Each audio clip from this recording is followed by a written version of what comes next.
श्रीमदानन्दतीर्थभगवत्पादाचार्यगुरुभ्यो नमः।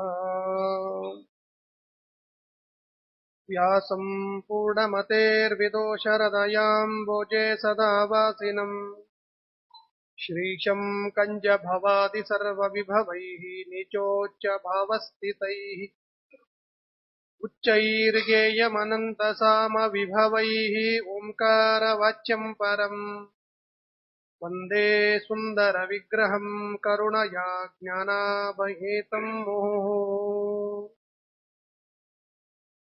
अशेषवाग्जाड्यमलापहन्त्री नवं नवं स्पष्टसुवाक्प्रदायिनि ममेह जुफाग्रसुरङ्गनर्तकी भवप्रसन्ना वदने च मे श्रीः।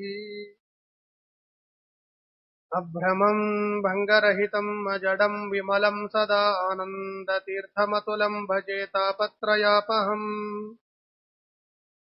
नमोऽस्तु तात्विका देवाः विष्णुभक्तिपरायणाः धर्ममार्गे प्रेरयन्तु भवन्तः सर्व एव हि।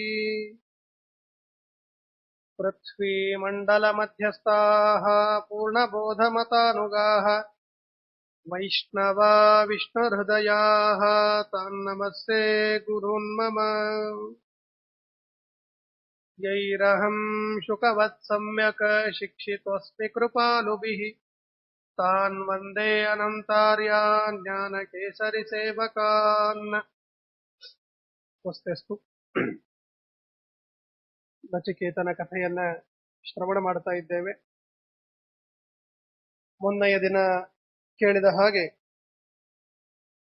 ಉದ್ದಾಲಕರು ದಾನವನ್ನ ಕೊಡ್ತಾ ಇರುವಂತಹ ಪ್ರಸಂಗದಲ್ಲಿ ಅನೇಕ ಗೋದಾನವನ್ನ ಮಾಡುವಾಗ ಆ ಗೋವುಗಳಲ್ಲಿ ಸಾಧಾರಣವಾದ ಹೆಚ್ಚಿನ ಗೋವುಗಳು ಪೀತೋದಕ ಜಗ್ಧತೃಣ ದುಗ್ಧದೋಹ ನಿರಿಂದ್ರಿಯ ಅಂತ ಹೇಳಿದ ಹಾಗೆ ನೀರು ಕುಡಿಯಲಿಕ್ಕೂ ಶಕ್ತಿ ಇಲ್ಲದೆ ಇರುವ, ಹುಲ್ಲು ತಿನ್ನಲಿಕ್ಕೂ ಶಕ್ತಿ ಇಲ್ಲದೆ ಇರುವ, ಹಾಲನ್ನ ಕೊಡಲಿಕ್ಕೂ ಶಕ್ತಿ ಇಲ್ಲದೆ ಇರುವ ನಿರಿಂದ್ರಿಯವಾದ ಅಂದ್ರೆ ದೇಹದಲ್ಲಿ ಯಾವ ಚೈತನ್ಯಗಳೂ ಪೂರ್ಣವಾಗಿ ಉಳಿಯದೇ ಇರುವಂತಹ ಗೋವುಗಳಾಗಿದ್ದರಿಂದ ಅದನ್ನ ನೋಡಿದ ಈ ನಚಿಕೇತನಿಗೆ ಮನಸ್ಸಿನಲ್ಲಿ ಖೇದ ಆಯಿತು, ದುಃಖ ಆಯಿತು.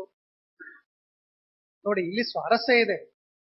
ಯಾವ ತಂದೆ ನಚಿಕೇತನನ್ನ ಯಾವ ಕೆಲಸಕ್ಕೂ ಬರದೇ ಇರುವವನು ಅಂತ ಹೇಳಿ ಕೇವಲ ಮನೆ ಕೆಲಸಕ್ಕೆ ಇಟ್ಕೊಂಡಿದ್ದ, ಅಂದ್ರೆ ಇವನು ಜ್ಞಾನಿ ಅಲ್ಲ, ಹೌದಾ, ಇನ್ಯಾವ ಕೆಲಸಗಳಿಗೂ ಇವನು ಬೇಕಾದವನಲ್ಲ ಅಂತ ಹೇಳಿ ಇವನನ್ನ ಮನೆಯಲ್ಲಿ, ಅದೇ ಇನ್ನೊಬ್ಬ ಹಿರಿಯ ಮಗನಾದ ಶ್ವೇತಕೇತು ಇವನು ಚೆನ್ನಾಗಿ ಮಾತಾಡ್ತಾನೆ ಅನ್ನೋ ಒಂದೇ ಉದ್ದೇಶದಿಂದ ಇವನನ್ನ ಗುರುಕುಲಕ್ಕೆ ಕಳಿಸಿದ್ರು. ಆದರೆ ನಿಜವಾದ ಜ್ಞಾನಿಗಳು ಇರೋದೇ ಹೀಗೆ. ಅವರನ್ನ ಕಣ್ಣಿಂದ ನೋಡಿದ ಮೇಲೆ ಇವನು ಜ್ಞಾನಿ ಅಂತ ಕಂಡು ಹಿಡಿಯೋದು ಕಷ್ಟ ಆಗತ್ತೆ. ಯಾವಾಗ ಬಾಯಿಂದ ಮಾತು ಹೊರಗಡೆ ಬರುತ್ತಲ್ಲ ಆ ಪ್ರಸಂಗದಲ್ಲಿ ಓ ಸರಿ, ಇಲ್ಲಿದೆ ನಿಜವಾದ ರತ್ನ. ಉದಾಹರಣೆ ಹೇಳ್ತಾರಲ್ಲ, ಬೂದಿ ಮುಚ್ಚಿದ ಕೆಂಡ ಅಂತ ಹೇಳಿ, ಆ ತರಹ ಜ್ಞಾನಿಗಳು ನಿಜವಾಗಿರೋದು ಆ ತರಹ ಅಂತ ಹೇಳಿ. ಹಾಗಂತ ಹೇಳಿ ಹಾಗೆ ಇರ್ತಾರೆ ಅಂತಲ್ಲ, ನಿಜವಾದ ಜ್ಞಾನಿಗಳ ಲಕ್ಷಣಗಳಲ್ಲಿ ಅದೊಂದು ಸೇರತ್ತೆ. ಇನ್ ಕೆಲವರು ಇರ್ತಾರೆ, ಏನ್ ತೊಂದರೆ ಇಲ್ಲ, ಜ್ಞಾನ ಇದ್ದವ್ರು ಒಳ್ಳೆಯ ರೀತಿಯಲ್ಲಿ, ಒಳ್ಳೆಯ ಬೆಂಕಿಯ ರೀತಿಯಲ್ಲಿ ಇರ್ತಾರೆ, ಆ ತರಹನೂ ಇರ್ತಾರೆ. ಆದ್ರೆ ಯಾರಲ್ಲಿ ಜ್ಞಾನ ವಿನಯ ಸಹಿತವಾಗಿರುತ್ತೋ ಅವರು ಬೂದಿ ಮುಚ್ಚಿದ ಹಾಗೆ ಇರ್ತಾರೆ. ಯಾವಾಗ ಮುಟ್ಟಿದಾಗಲೇ ಗೊತ್ತಾಗೋದು ಇಲ್ಲಿ ಜ್ಞಾನ ಇದೆ ಅಂತ ಹೇಳಿ. ಈ ತರಹ ಉದಾಹರಣೆ ಹೇಗಿದೆ ಅಂದ್ರೆ, ಶ್ರೀಮಂತರನ್ನ ಕಂಡು ಹಿಡಿಯೋದು ಅಂತ ಹೇಳಿ. ಒಳ್ಳೆ ಶ್ರೀಮಂತರಿದ್ರು ಅಂತಂದ್ರೆ ಒಳ್ಳೊಳ್ಳೆ ಬಟ್ಟೆ ಹಾಕೋತಾರೆ. ಕಂಜೂ ಶ್ರೀಮಂತರಿದ್ರು ಅಂತಂದ್ರೆ ಎಷ್ಟು ಹಣ ಇದ್ರು ಅವ್ರು ಹರಕ್ ಬಟ್ಟೆ ಹಾಕೊಂಡ್ಬರೋರು. ಅವ್ರು ನೋಡಿದಾಗ ₹1 ಕೊಟ್ಟು ಕಳಿಸ್ಬೇಕೇನಪ್ಪ, ಹೊಸ ಅಂಗಿ ತಗೊಳ್ರಿ ಅಂತ ಕೊಟ್ಟು ಕಳಿಸ್ಬೇಕು ಅಂತ. ಇವನು ಬೂದಿ ಮುಚ್ಚಿದ ಕೆಂಡದಂತೆ ಇರುವಂತಹವನು ನಚಿಕೇತ, ಮಹಾಜ್ಞಾನಿ. ಅದಕ್ಕೆ ಅವನು ಹೇಳ್ತಾನೆ, ಅನಂದ ತಾಮತ್ ನಾಮತೇ ಲೋಕಾಹ ತಾನ್ಸ ಗಚ್ಚತಿ ತಾದದತ. ಯಾರು ಈ ತರಹದ ಹಸುಗಳನ್ನ ದಾನ ರೂಪದಲ್ಲಿ ಕೊಡ್ತಾರಲ್ವಾ, ಅಂತಹ ವ್ಯಕ್ತಿಗಳು ನರಕಕ್ಕೆ ಹೋಗ್ತಾರೆ. ಈ ವಿಷಯ ಅವನಿಗೆ ಗೊತ್ತಿರಬೇಕು ಅಂತಂದ್ರೆ ಅವನೇನು ಜ್ಞಾನಿ ಅಂತಾನೆ ಅರ್ಥ. ಹೀಗೆ ನರಕದ ವಿಷಯಗಳು ತಿಳಿದಿರುವ ವ್ಯಕ್ತಿ, ನರಕ ಇದು ಪರಲೋಕ, ಹೌದಾ, ನರಕ ಇದು ಪರಲೋಕ. ಆದ್ದರಿಂದ ಈ ಜೀವಿಗೆ ಪರಲೋಕದ ಜ್ಞಾನ ಇದೆ ಅಂದ್ರೆ ಏನರ್ಥ, ಇವನಿಗೆ ಬ್ರಹ್ಮಜ್ಞಾನ ಇದೆ ಅಂತ ಅರ್ಥ, ಹೌದಾ. ನಾವು ಕೇಳಿದ್ವಲ್ಲ ಮೊನ್ನೆ, ಈ ನಚಿಕೇತನಿಗೆ ಇದ್ದದ್ದು 3 ವಿಷಯಗಳು: ದೇವರು, ಜೀವ, ಪರಲೋಕ ಅಂತ ಹೇಳಿ. ಈ 3 ಪ್ರಶ್ನೆಗಳನ್ನ ಅಲ್ಲಿ ಕೇಳ್ತಾನಾದ್ದರಿಂದ ಪರಲೋಕದ ಜಿಜ್ಞಾಸೆ ಅವನಿಗೆ ಇದ್ದದ್ದರಿಂದಲೇ ಈ ಮಾತು ಬಂತು. ಇಲ್ಲ ಅಂದ್ರೆ ಅಪ್ಪ ಇಂಥದ್ದು ಕೊಡಬೇಡ, ನಿನಗೆ ಕೆಟ್ಟದ್ದಾಗತ್ತೆ ಅಂದಿಷ್ಟೇ ಹೇಳಬಹುದಾಗಿತ್ತು. ಅಲ್ಲ, ಆನಂದ ನಾಮತೇ ಲೋಕ, ವಿಚಿತ್ರವಾದ ನರಕಗಳಿವೆ. ಎಷ್ಟಿದೆ ನರಕ? 84 ಲಕ್ಷ ಪ್ರತ್ಯೇಕವಾದ ನರಕಗಳು. 84 ಲಕ್ಷ. ಅದರಲ್ಲಿ 21 ಮಹಾನರಕ ಅಂತ ಹೇಳಿ, ತಾಮಿಸ್ರ, ಅಂಧತಾಮಿಸ್ರ, ಲೋಹಶಂಕು, ರೌರವ, ಮಹಾರೌರವ, ಕುಡ್ಮಲ, ಶಾಲ್ಮಲಿ, ಕೂತಮೃತ್ತಿಕ, ಕಾರಸೂತ್ರ, ಲೋಹಿತೋದ ಇತ್ಯಾದಿಯಾದದ್ದು 21 ಮಹಾನರಕಗಳಲ್ಲಿ ಬರುವಂತಹದ್ದು. ಅದನ್ನ ಬಿಟ್ರೆ 84 ಲಕ್ಷ ಪ್ರತ್ಯೇಕವಾದದ್ದು. ವಿಚಾರ ಮಾಡಿ ಎಷ್ಟು ದೊಡ್ಡದಿರ್ಬೇಕು ನರಕ ಅಂತ ಹೇಳಿ. ಅಂತಹ ನರಕಗಳಲ್ಲಿ ಒಂದಾದಂತಹದ್ದು ಆನಂದ ಅಂತ ಹೇಳಿ. ಸುಖ ಇಲ್ಲದೆ ಇರುವಂತಹ ಒಂದು ನರಕ ಆಗತ್ತೆ ಯಾವಾಗ ಉಪಯೋಗ ಇಲ್ಲದೆ ಇರುವ ವಸ್ತುಗಳನ್ನ ದಾನ ರೂಪದಲ್ಲಿ ಕೊಟ್ಟಾಗ. ಈ ಸುಮ್ಮನೆ ಇದೊಂದು ಬಿದ್ದಿದೆ ತಗೊಂಡು ಹೋಗ್ರಿ ಅಂದಾಗ ಅದು ಬೇರೆ, ಸುಮ್ಮನೆ ಇದು ಇಟ್ಕೊಳ್ಳಿ ಯೂಸ್ ಮಾಡ್ಕೊಂಡು ಕೊಟ್ಟಿದ್ದೀವಿ ಅಂದ್ರೆ ಬೇರೆ, ಅದು ದಾನ ಆಗೋಲ್ಲ, ಸುಮ್ಮನೆ ಕೊಟ್ಟದ್ದಷ್ಟೇ ಅದು. ಯಾವಾಗ ಇಂತಹ ಫಲ ಅಪೇಕ್ಷೆಯಿಂದ ನಾವು ಕೊಡ್ತಾ ಇರ್ತೇವಲ್ಲ, ಆ ಪ್ರಸಂಗದಲ್ಲಿ ಕೊಡುವ ವಸ್ತು ಬಹಳ ಯುಕ್ತವಾದದ್ದಾಗಿರ್ಬೇಕು ಅಂತ ಹೇಳಿ. ಸುಮ್ಮನೆ ನೀವು ಯಾರಿಗೋ ಒಂದು ಲೆಟರ್ ಕೊಡುವಾಗ ಅದ್ರ ಮೇಲೆ ನೀವು ಸಹಿ ಮಾಡ್ರಿ ಬಿಡ್ರಿ ಕೊಟ್ಬಿಡ್ರಿ, ತೊಂದರೆ ಇಲ್ಲ, ತಗೊಂಡ್ಬಿಡ್ತಾರ ಅವ್ರು. ಅದೇ ಬ್ಯಾಂಕಿನ ಕೆಲಸ ಇದ್ದಾಗ ಅಥವಾ ಇನ್ಯಾವುದೋ ಸರ್ಕಾರಿ ಕೆಲಸಗಳಿದ್ದಾಗ ಏನಾಗತ್ತೆ, ಅಲ್ಲಿ ನಿಮ್ಮ ಸಹಿ ಸರಿಯಾದ ರೀತಿಯಲ್ಲಿ ಇರಬೇಕು, ಫಾರ್ಮ್ ಕರೆಕ್ಟ್ ಆಗಿ. ಕೆಲವು ಸಲ ಮಡಚಿದ್ರೆ ಬೈದು ಬಿಡ್ತಾರ ಅವ್ರು, ಮಡ್ಚ್ಕೊಂಡ್ ಬಂದಿದ್ದೀರಿ ಇದು ತಗೊಳಲ್ಲ ಇಲ್ಲ. ಆ ತರಹ ಹೀಗೆ ಸರಿಯಾದ ವಿಷಯ ಅಲ್ಲಿ ಇದ್ದಾಗ ಅದು ಮುಟ್ಟುತ್ತಲ್ಲ. ಹಾಗೆ ಆನಂದ ನಾಮತೇ ಲೋಕಾಹ, ನಚಿಕೇತನಿಗೆ ಲೋಕದ ಜ್ಞಾನಗಳು ಈಗಾಗಲೇ ಇದೆ. ಅದರ ಬಗ್ಗೆ ಜ್ಞಾನ ಹೇಗ್ ಬಂತು? ತಿಳಿಯುವ ಇಚ್ಛೆ ಇದ್ದಲ್ಲಿ ಬರುತ್ತೆ. ಅದಕ್ಕೆ ನಚಿಕೇತ ಅಜ್ಞಾನಿ ಎಲ್ಲ ಅವನು ಮಹಾಜ್ಞಾನ. ನಾವು ಕೇಳಿದ್ವಲ್ಲ, ಯಚ್ಚಿಕೇತ ಸತ್ಯಮಿತ್ತನ್ನ ಮೋಗನ್, ಹೌದಾ? ರಕಿಚ್ಚಿನ್ ಚಿಕೇತ ಅಂತ ಹೇಳಿ ಕೇಳಿದ ಹಾಗೆ ಅವನು ಏನು ಮಾಡದೆ ಸುಮ್ಮನೆ ಇದ್ದ. ದೈಹಿಕವಾಗಿ ವಾಚನಿಕವಾಗಿ ಏನು ಮಾಡಲ್ಲ, ಅಂದ್ರೆ ಮಾನಸಿಕವಾಗಿ ವಿಚಿತ್ರವಾದ ಜ್ಞಾನ ಅವನ ತಲೆಯಲ್ಲಿ ಓಡ್ತಾ ಇತ್ತು ಅಂತ ಹೇಳಿ. ಚಿತ್ರವಾದ ಜ್ಞಾನ ಓಡ್ತಾ ಇತ್ತು. ಅದಕ್ಕೆ ಅವನು ಹೇಳಿದ್ದು ಆನಂದ ನಾಮತೇ ಲೋಕಾಹ. ಈ ತರಹ ನಿರರ್ಥಕವಾದ ವಸ್ತುಗಳನ್ನ ದಾನ ಕೊಟ್ರೆ ವ್ಯರ್ಥ, ಉಪಯೋಗ ಬರೋದಿಲ್ಲ ಅಂತ ಹೇಳಿ. ಹೀಗೆ ಇರುವಂತಹ ಪ್ರಸಂಗದಲ್ಲಿ ಸಹೋವಾಚ ಪಿತರಂ ತಾತಕಸ್ಮೇ ಮಾಂ ದಾಸ್ಯಸಿ. ಆಗ ಮಾತಾಡ್ತಾನೆ, ಅಪ್ಪ ಯಾಕೆ ನನ್ನನ್ನ ಯಾರಿಗೆ ಕೊಡ್ತೀಯ? ಆ ಪ್ರಸಂಗದಲ್ಲಿ ಮಾತಾಡದ ದ್ವಿತಿ ಮಾತಾಡ್ತಾನೆ, ಕಸ್ಮೈ ಮಾಂ ದಾಸ್ಯಸಿ, ನನ್ನನ್ನು ಯಾರಿಗೆ ಕೊಡ್ತಿ ಅಂತ ಹೇಳಿ. ಅಂದ್ರೆ ಅವನ ಅಪೇಕ್ಷೆ ಇದ್ದದ್ದು ಹೀಗೆ, ತಂದೆ ಇಂತಹ ಹಸುಗಳನ್ನ ಕೊಟ್ಟು ಪಾಪ ಕಟ್ಟಿಕೊಳ್ಳುವ ಬದಲು, ಪುಣ್ಯ ಬರದೇ ಇರುವ ಬದಲು ನನ್ನನ್ನ ಯಾರಿಗಾದರೂ ಅವನು ದಾನ ರೂಪದಲ್ಲಿ ಕೊಟ್ಟಾಗ ಆಗ ನಾನು ಇವರಿಗೆ ಪುಣ್ಯವನ್ನ ತಂದು ಕೊಡಬಹುದು. ಅಂದ್ರೆ ಯಾವುದೊಬ್ಬ ಬ್ರಾಹ್ಮಣನ್ ತಗೊಳ್ರಿ ನನ್ನ ಮಗ ಇವನನ್ನು ದಾನ ಕೊಡ್ತೇನೆ ಅಂತ ಹೇಳಿ ದಾನ ಕೊಟ್ಟಾಗ ಇವನು ಅವರ ಮನೆಗೆ ಹೋಗಿ ಅಲ್ಲಿ ಸಾತ್ವಿಕವಾದ ರೀತಿಯಲ್ಲಿ ಕೆಲಸವನ್ನ ಮಾಡಿ ಅವರ ಮನಸ್ಸನ್ನ ಗೆದ್ದ ಅಂದ್ರೆ ಅವರಿಗೆ ಸಂತೋಷ ಆಗತ್ತೆ. ಯಾರಿಗೆ ದಾನ ಕೊಟ್ಟಿರ್ತಾನೆ ಆಗ ಸಂತೋಷ ಆದಾಗ, ನೋಡ್ರಪ್ಪ ಅವ್ರು ಈ ವಸ್ತು ಕೊಟ್ಟರು, ಬಹಳ ಸಂತೋಷ ಆಯ್ತು ಅಂತ ಹೇಳ್ತಾರಲ್ಲ. ಹೀಗೆ ಅವರು ಎಷ್ಟು ಸಂತೋಷ ಪಡ್ತಾರಲ್ಲ ಅಷ್ಟು ದಾನ ಕೊಟ್ಟ ವ್ಯಕ್ತಿಯ ಪುಣ್ಯಾಭಿವೃದ್ಧಿ. ನಾವು ಗರುಡ ಪುರಾಣದಲ್ಲಿ ಆ ಮಾತನ್ನ ಕೇಳ್ತೇವೆ. ಸಾಧಾರಣವಾಗಿ ಅನೇಕ ದಾನಗಳನ್ನ ಹೇಳುವಾಗ ಅಲ್ಲಿ ಭೂದಾನಕ್ಕೆ ಒಂದು ವಿಶೇಷತೆಯನ್ನ ಹೇಳ್ತಾರೆ. ಪೃಥ್ವಿ ದಾನಜಂ ಪುಣ್ಯಂ ಮಹಾನ್ಯ ಹನಿ ವರ್ತತೆ ಅಂತ ಹೇಳಿ. ಆ ಪ್ರಸಂಗದಲ್ಲಿ ಇದು ಎಲ್ಲದಕ್ಕೂ ಇಟ್ಕೊಳ್ಳಿ ಅನ್ನೋ ಒಂದು ಮಾತನ್ನ ಹೇಳ್ತಾರೆ. ಅಂದ್ರೆ ನಾವು ಕೊಡುವ ಎಲ್ಲಾ ದಾನಗಳು ಪ್ರತಿನಿತ್ಯ ಅದರ ಪುಣ್ಯವನ್ನ ಅಭಿವೃದ್ಧಿ ಪಡಿಸ್ತಾ ಇರುತ್ತೆ. ಉದಾಹರಣೆಗೆ ತಿಲದಾನ, ಎಳ್ಳಿನ ದಾನ ಕೊಡಿ ಅಂತ ಹೇಳಿದ್ರು, ಹೌದಾ? ನಾವೊಂದು ಅರ್ಧ ಕೆಜಿ ಎಳ್ಳು ದಾನ ಕೊಟ್ವಿ ಅಂತ ಅನ್ಕೋಣ.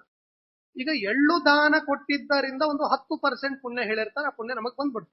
10% ಪುಣ್ಯ ಹೇಳಿದ್ರು ಬಂದ್ಬಿಡ್ತು. ಎಳ್ಳಿನ ದಾನ ಕೊಟ್ರೆ 10% ಪುಣ್ಯ ಬಂದ್ಬಿಡ್ತು ಕೊಟ್ಟ ಮೇಲೆ.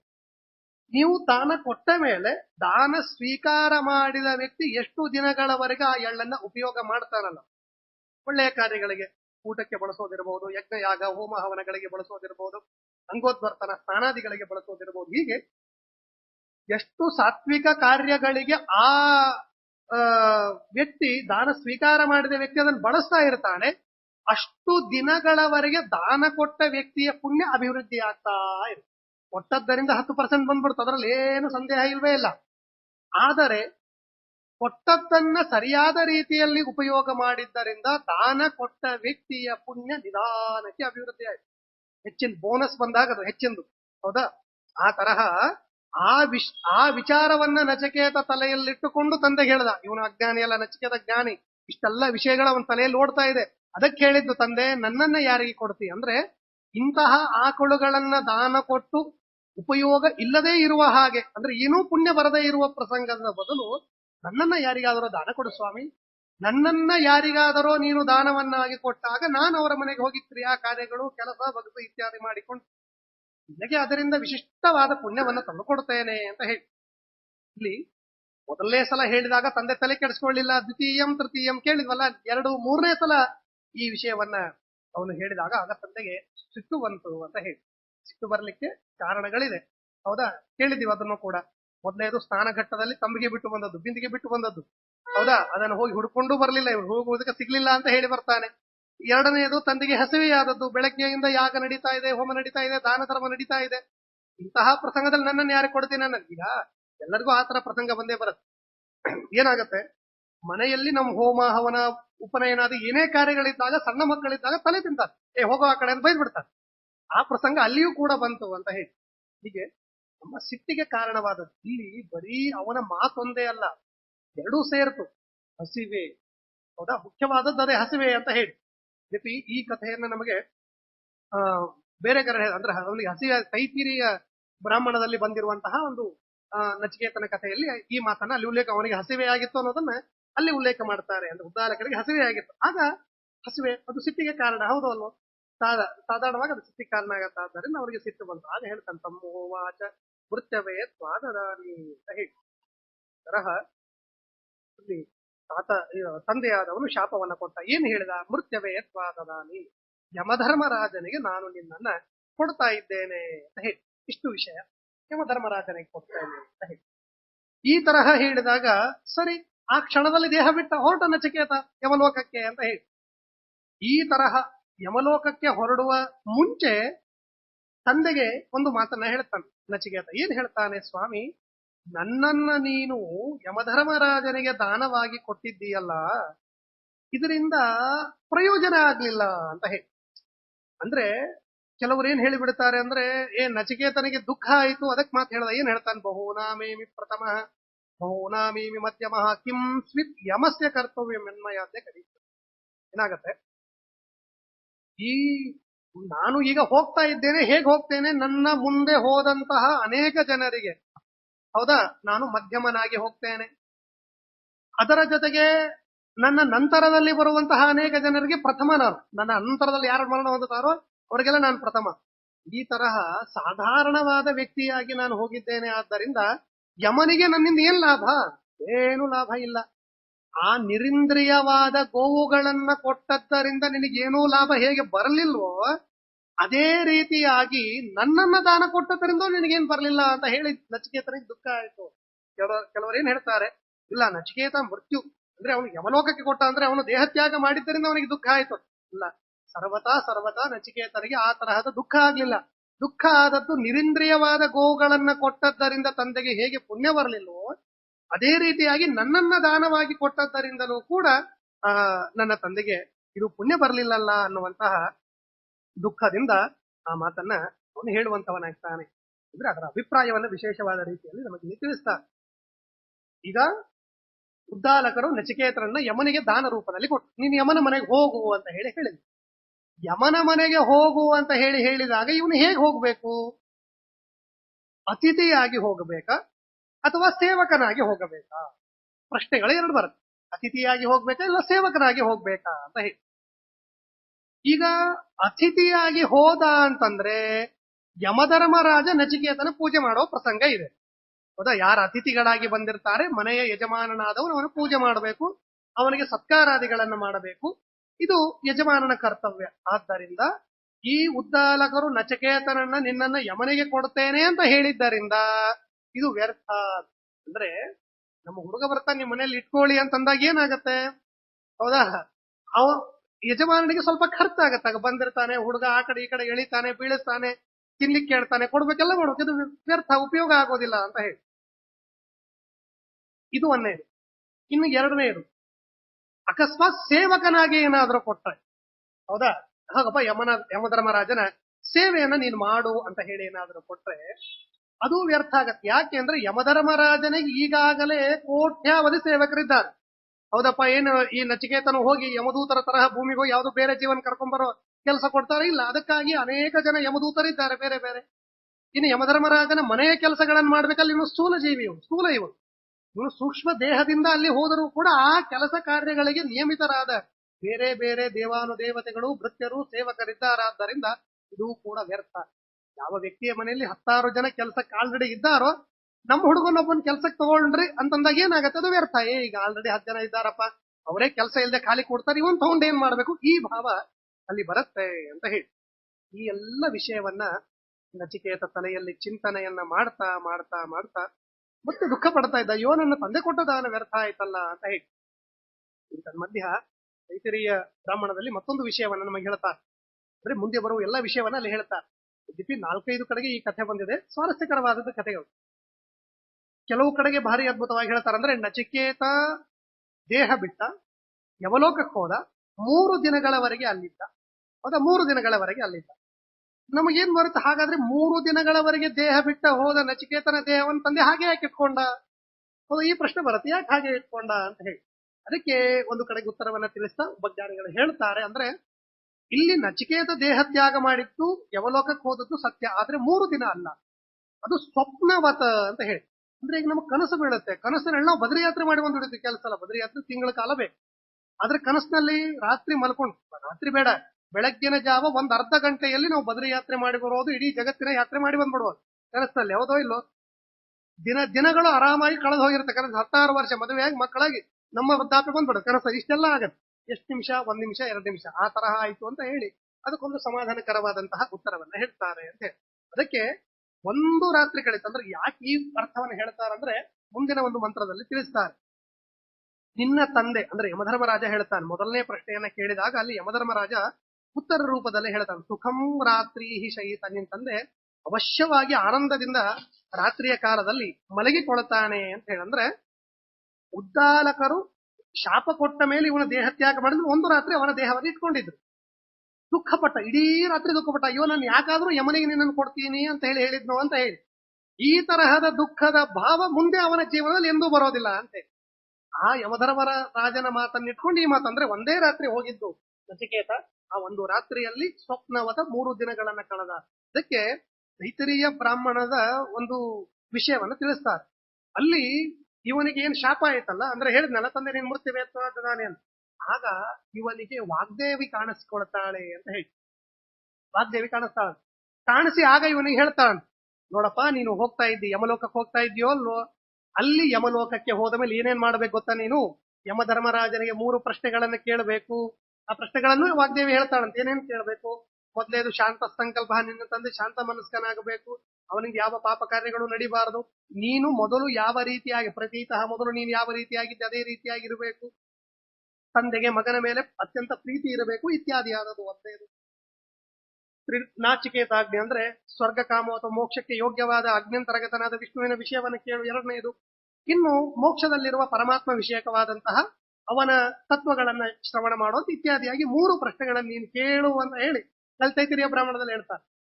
ಆ ವಿಷಯವನ್ನ ಇಲ್ಲಿ ಹೇಳಿದ್ದರಿಂದ ಇದು ಎಲ್ಲ ಒಂದೇ ರಾತ್ರಿಯಲ್ಲಿ ಅವರಿಗೆ ಪ್ರೀ ಪ್ಲಾನ್ ಮಾಡಿ ಕಳಿಸ್ಬಿಟ್ರೆ, ಹೋಗು ನಿನಗೆ ಇಷ್ಟು ಬೇಕು ಇದನ್ನ ಕೇಳು ಹೋಗು, ಅಲ್ಲಿ ನಿನಗೆ 3 ದಿನ ಇದ್ದಾಗತ್ತೆ, ಯಮಧರ್ಮರಾಜ ಬರ್ತಾನೆ, 3 ಪ್ರಶ್ನೆಗಳನ್ನ 3 ವರ ಕೊಡ್ತೇನೆ ಅಂತ, ಇದೆಲ್ಲ ಆಗತ್ತೆ ಅಂತ ಅಲ್ಲಿ ತೈತರೀಯ ಬ್ರಾಹ್ಮಣದಲ್ಲಿ ಹೇಳ್ತಾರೆ.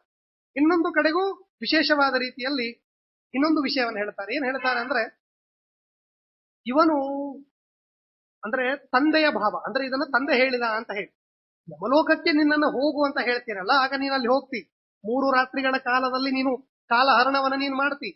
3 ದಿನ ಆದ್ಮೇಲೆ ಯಮಧರ್ಮರಾಜ ಬರ್ತಾನೆ. ಕಾಲಹರಣ ಅಂದ್ರೇನು? ಯಮಧರ್ಮರಾಜನ ಮನೆಯ ಬಾಗಿಲಿಗೆ ಕೂಡ್ತಿ. ಆಗ ಯಮಧರ್ಮರಾಜ ಬರ್ತಾನೆ. ಯಮಧರ್ಮರಾಜ ಬಂದಾಗ ಅವನ ಹೆಂಡತಿ ಹೇಳ್ತಾಳೆ, ನೋಡ್ರಿ 3 ದಿನ ಆಯ್ತು ಬ್ರಾಹ್ಮಣ ಬಂದಿದ್ದಾನೆ, ಅವ್ನಿಗೆ ಏನ್ ಬೇಕು ಕೇಳಿ. ಆಗ ಯಮಧರ್ಮರಾಜ ಬಂದು ಕೇಳ್ತಾನೆ, ನೋಡಪ್ಪ 3 ದಿನ ಆಯ್ತು ನಿನ್ನ ಮನೆಗೆ ಬಂದು, ಮೊದಲನೇ ದಿನ ನೀನು ಏನು ತಿಂದಿ ಅಂತ ಹೇಳಿ. ಹೌದಾ, ಮೊದಲನೇ ದಿನ ಏನು ಊಟ ಮಾಡಿದೆ ಅಂತ. ಆಗ ನೀನೇನು ಉತ್ತರ ಕೊಡ್ಬೇಕು ಗೊತ್ತಾ? ನಾನು ನಿನ್ನ ಸಂತತಿಯನ್ನ ತಿಂದೆ. ಮೊದಲನೇ ದಿನ ನಿನ್ನ ಸಂತಾನವನ್ನ ತಿಂದೆ ಅಂತ ಹೇಳ್ಬೇಕು. ಮತ್ತೆ ಕೇಳ್ತಾನೆ, 2ನೇ ದಿನ ನೀನೇನ್ ತಿಂದಿ ಅಂತ ಹೇಳಿ. 2ನೇ ದಿನ ಹೇಳಿ ನಿನ್ನ ಪಶುಗಳನ್ನ ತಿಂದೆ ಅಂತ ಉತ್ತರ ಕೊಡಬೇಕು ಅಂತ ಹೇಳಿ. 3ನೇ ದಿನ ಏನ್ ತಿಂದಿ ಅಂತ ಹೇಳಿ ಕೇಳಿದಾಗ ನಿನ್ನ ಸತ್ಕರ್ಮಗಳನ್ನ ತಿಂದೆ ಅಂತ ಹೇಳಿ. ಇದು 3 ದಿನ ಉಪವಾಸ ಇದ್ದ. ಆದ್ರೆ ಯಮಧರ್ಮರಾಜ ಕೇಳಿದಾಗ ಉತ್ತರ ಕೊಡ್ಬೇಕು. ಏನ್ ತಿಂದೆ? ಮೊದಲನೇ ದಿನ ಸಂತಾನವನ್ನ ತಿಂದೆ, 2ನೇ ದಿನ ನಿನ್ನ ಪಶುಗಳನ್ನ ತಿಂದೆ, 3ನೇ ದಿನ ನಿನ್ನ ಎಲ್ಲ ಸತ್ಕರ್ಮಗಳನ್ನ ತಿಂದೆ ಅಂತ ಉತ್ತರವನ್ನ ಕೊಡು ಅಂತ ಹೇಳಿ. ಅಂದ್ರೆ ಒಟ್ಟಾರೆ ಅದನ್ನ ಮುಂದೆ ಹೇಳ್ತಾರೆ, ಆಶಾ ಪ್ರತೀಕ್ಷೆ ಸಂಗತಂ ಆ ವಿಷಯ ಕೂಡ ಬರುತ್ತೆ. ಇದು ಬೇರೆ ಪುರಾಣದಲ್ಲಿ ಈ ತರಹ ಇದೆ. ಬೇರೆ ಕಡೆ ಬಂದಾಗ ಈಗ ಡೈರೆಕ್ಟ್ 3 ಪ್ರಶ್ನೆ, ಏನು ಊಟ ಮಾಡಿದೆ ಅಂತ ಕೇಳ್ತಾನೆ, 3 ದಿನ ಈ ತರಹ ತಿಂದೆ ಅಂದ್ರೆ ಉಪವಾಸದಿಂದಿದ್ದೆ ಅಂತ ಅರ್ಥ. ಅದಕ್ಕೆ ಸಂತಾನವನ್ನು ಯಾರು ತಿನ್ನೋದಿಲ್ಲ, ಅವನು ನಚಿಕೇತಂತೂ ಮಹಾಜ್ಞಾನಿ, ಅವನು ತಿನ್ನೋದಿಲ್ಲ, ಪಶುಗಳನ್ನು ತಿನ್ನೋದಿಲ್ಲ, ಸತ್ಕಾರ್ಯಗಳನ್ನು ತಿನ್ನೋದಿಲ್ಲ. ಆದರೆ ಏನಾಗತ್ತೆ, ಮನೆಗೆ ಬಂದ ಒಬ್ಬ ಅತಿಥಿ ನಮ್ಮ ಮನೆಯಲ್ಲಿ ಉಪವಾಸದಿಂದ ಇದ್ದ ಅಂದ್ರೆ, ಮೊದಲನೇ ದಿನ ಅದು ನಮ್ಮ ಸಂತಾನಕ್ಕೆ ಎಫೆಕ್ಟ್ ಆಗತ್ತೆ, 2ನೇ ದಿನ ನಮ್ಮ ಪಶು ಅಂದ್ರೆ ಸಂಪತ್ತು ಅಂತ, ಸಂಪತ್ತಿಗೆ ಎಫೆಕ್ಟ್ ಆಗತ್ತೆ, ಮೂರನೇದು ನಾವು ಮಾಡಿದ ಎಲ್ಲಾ ಪುಣ್ಯಕ್ಕೆ ಎಫೆಕ್ಟ್ ಆಗುತ್ತೆ.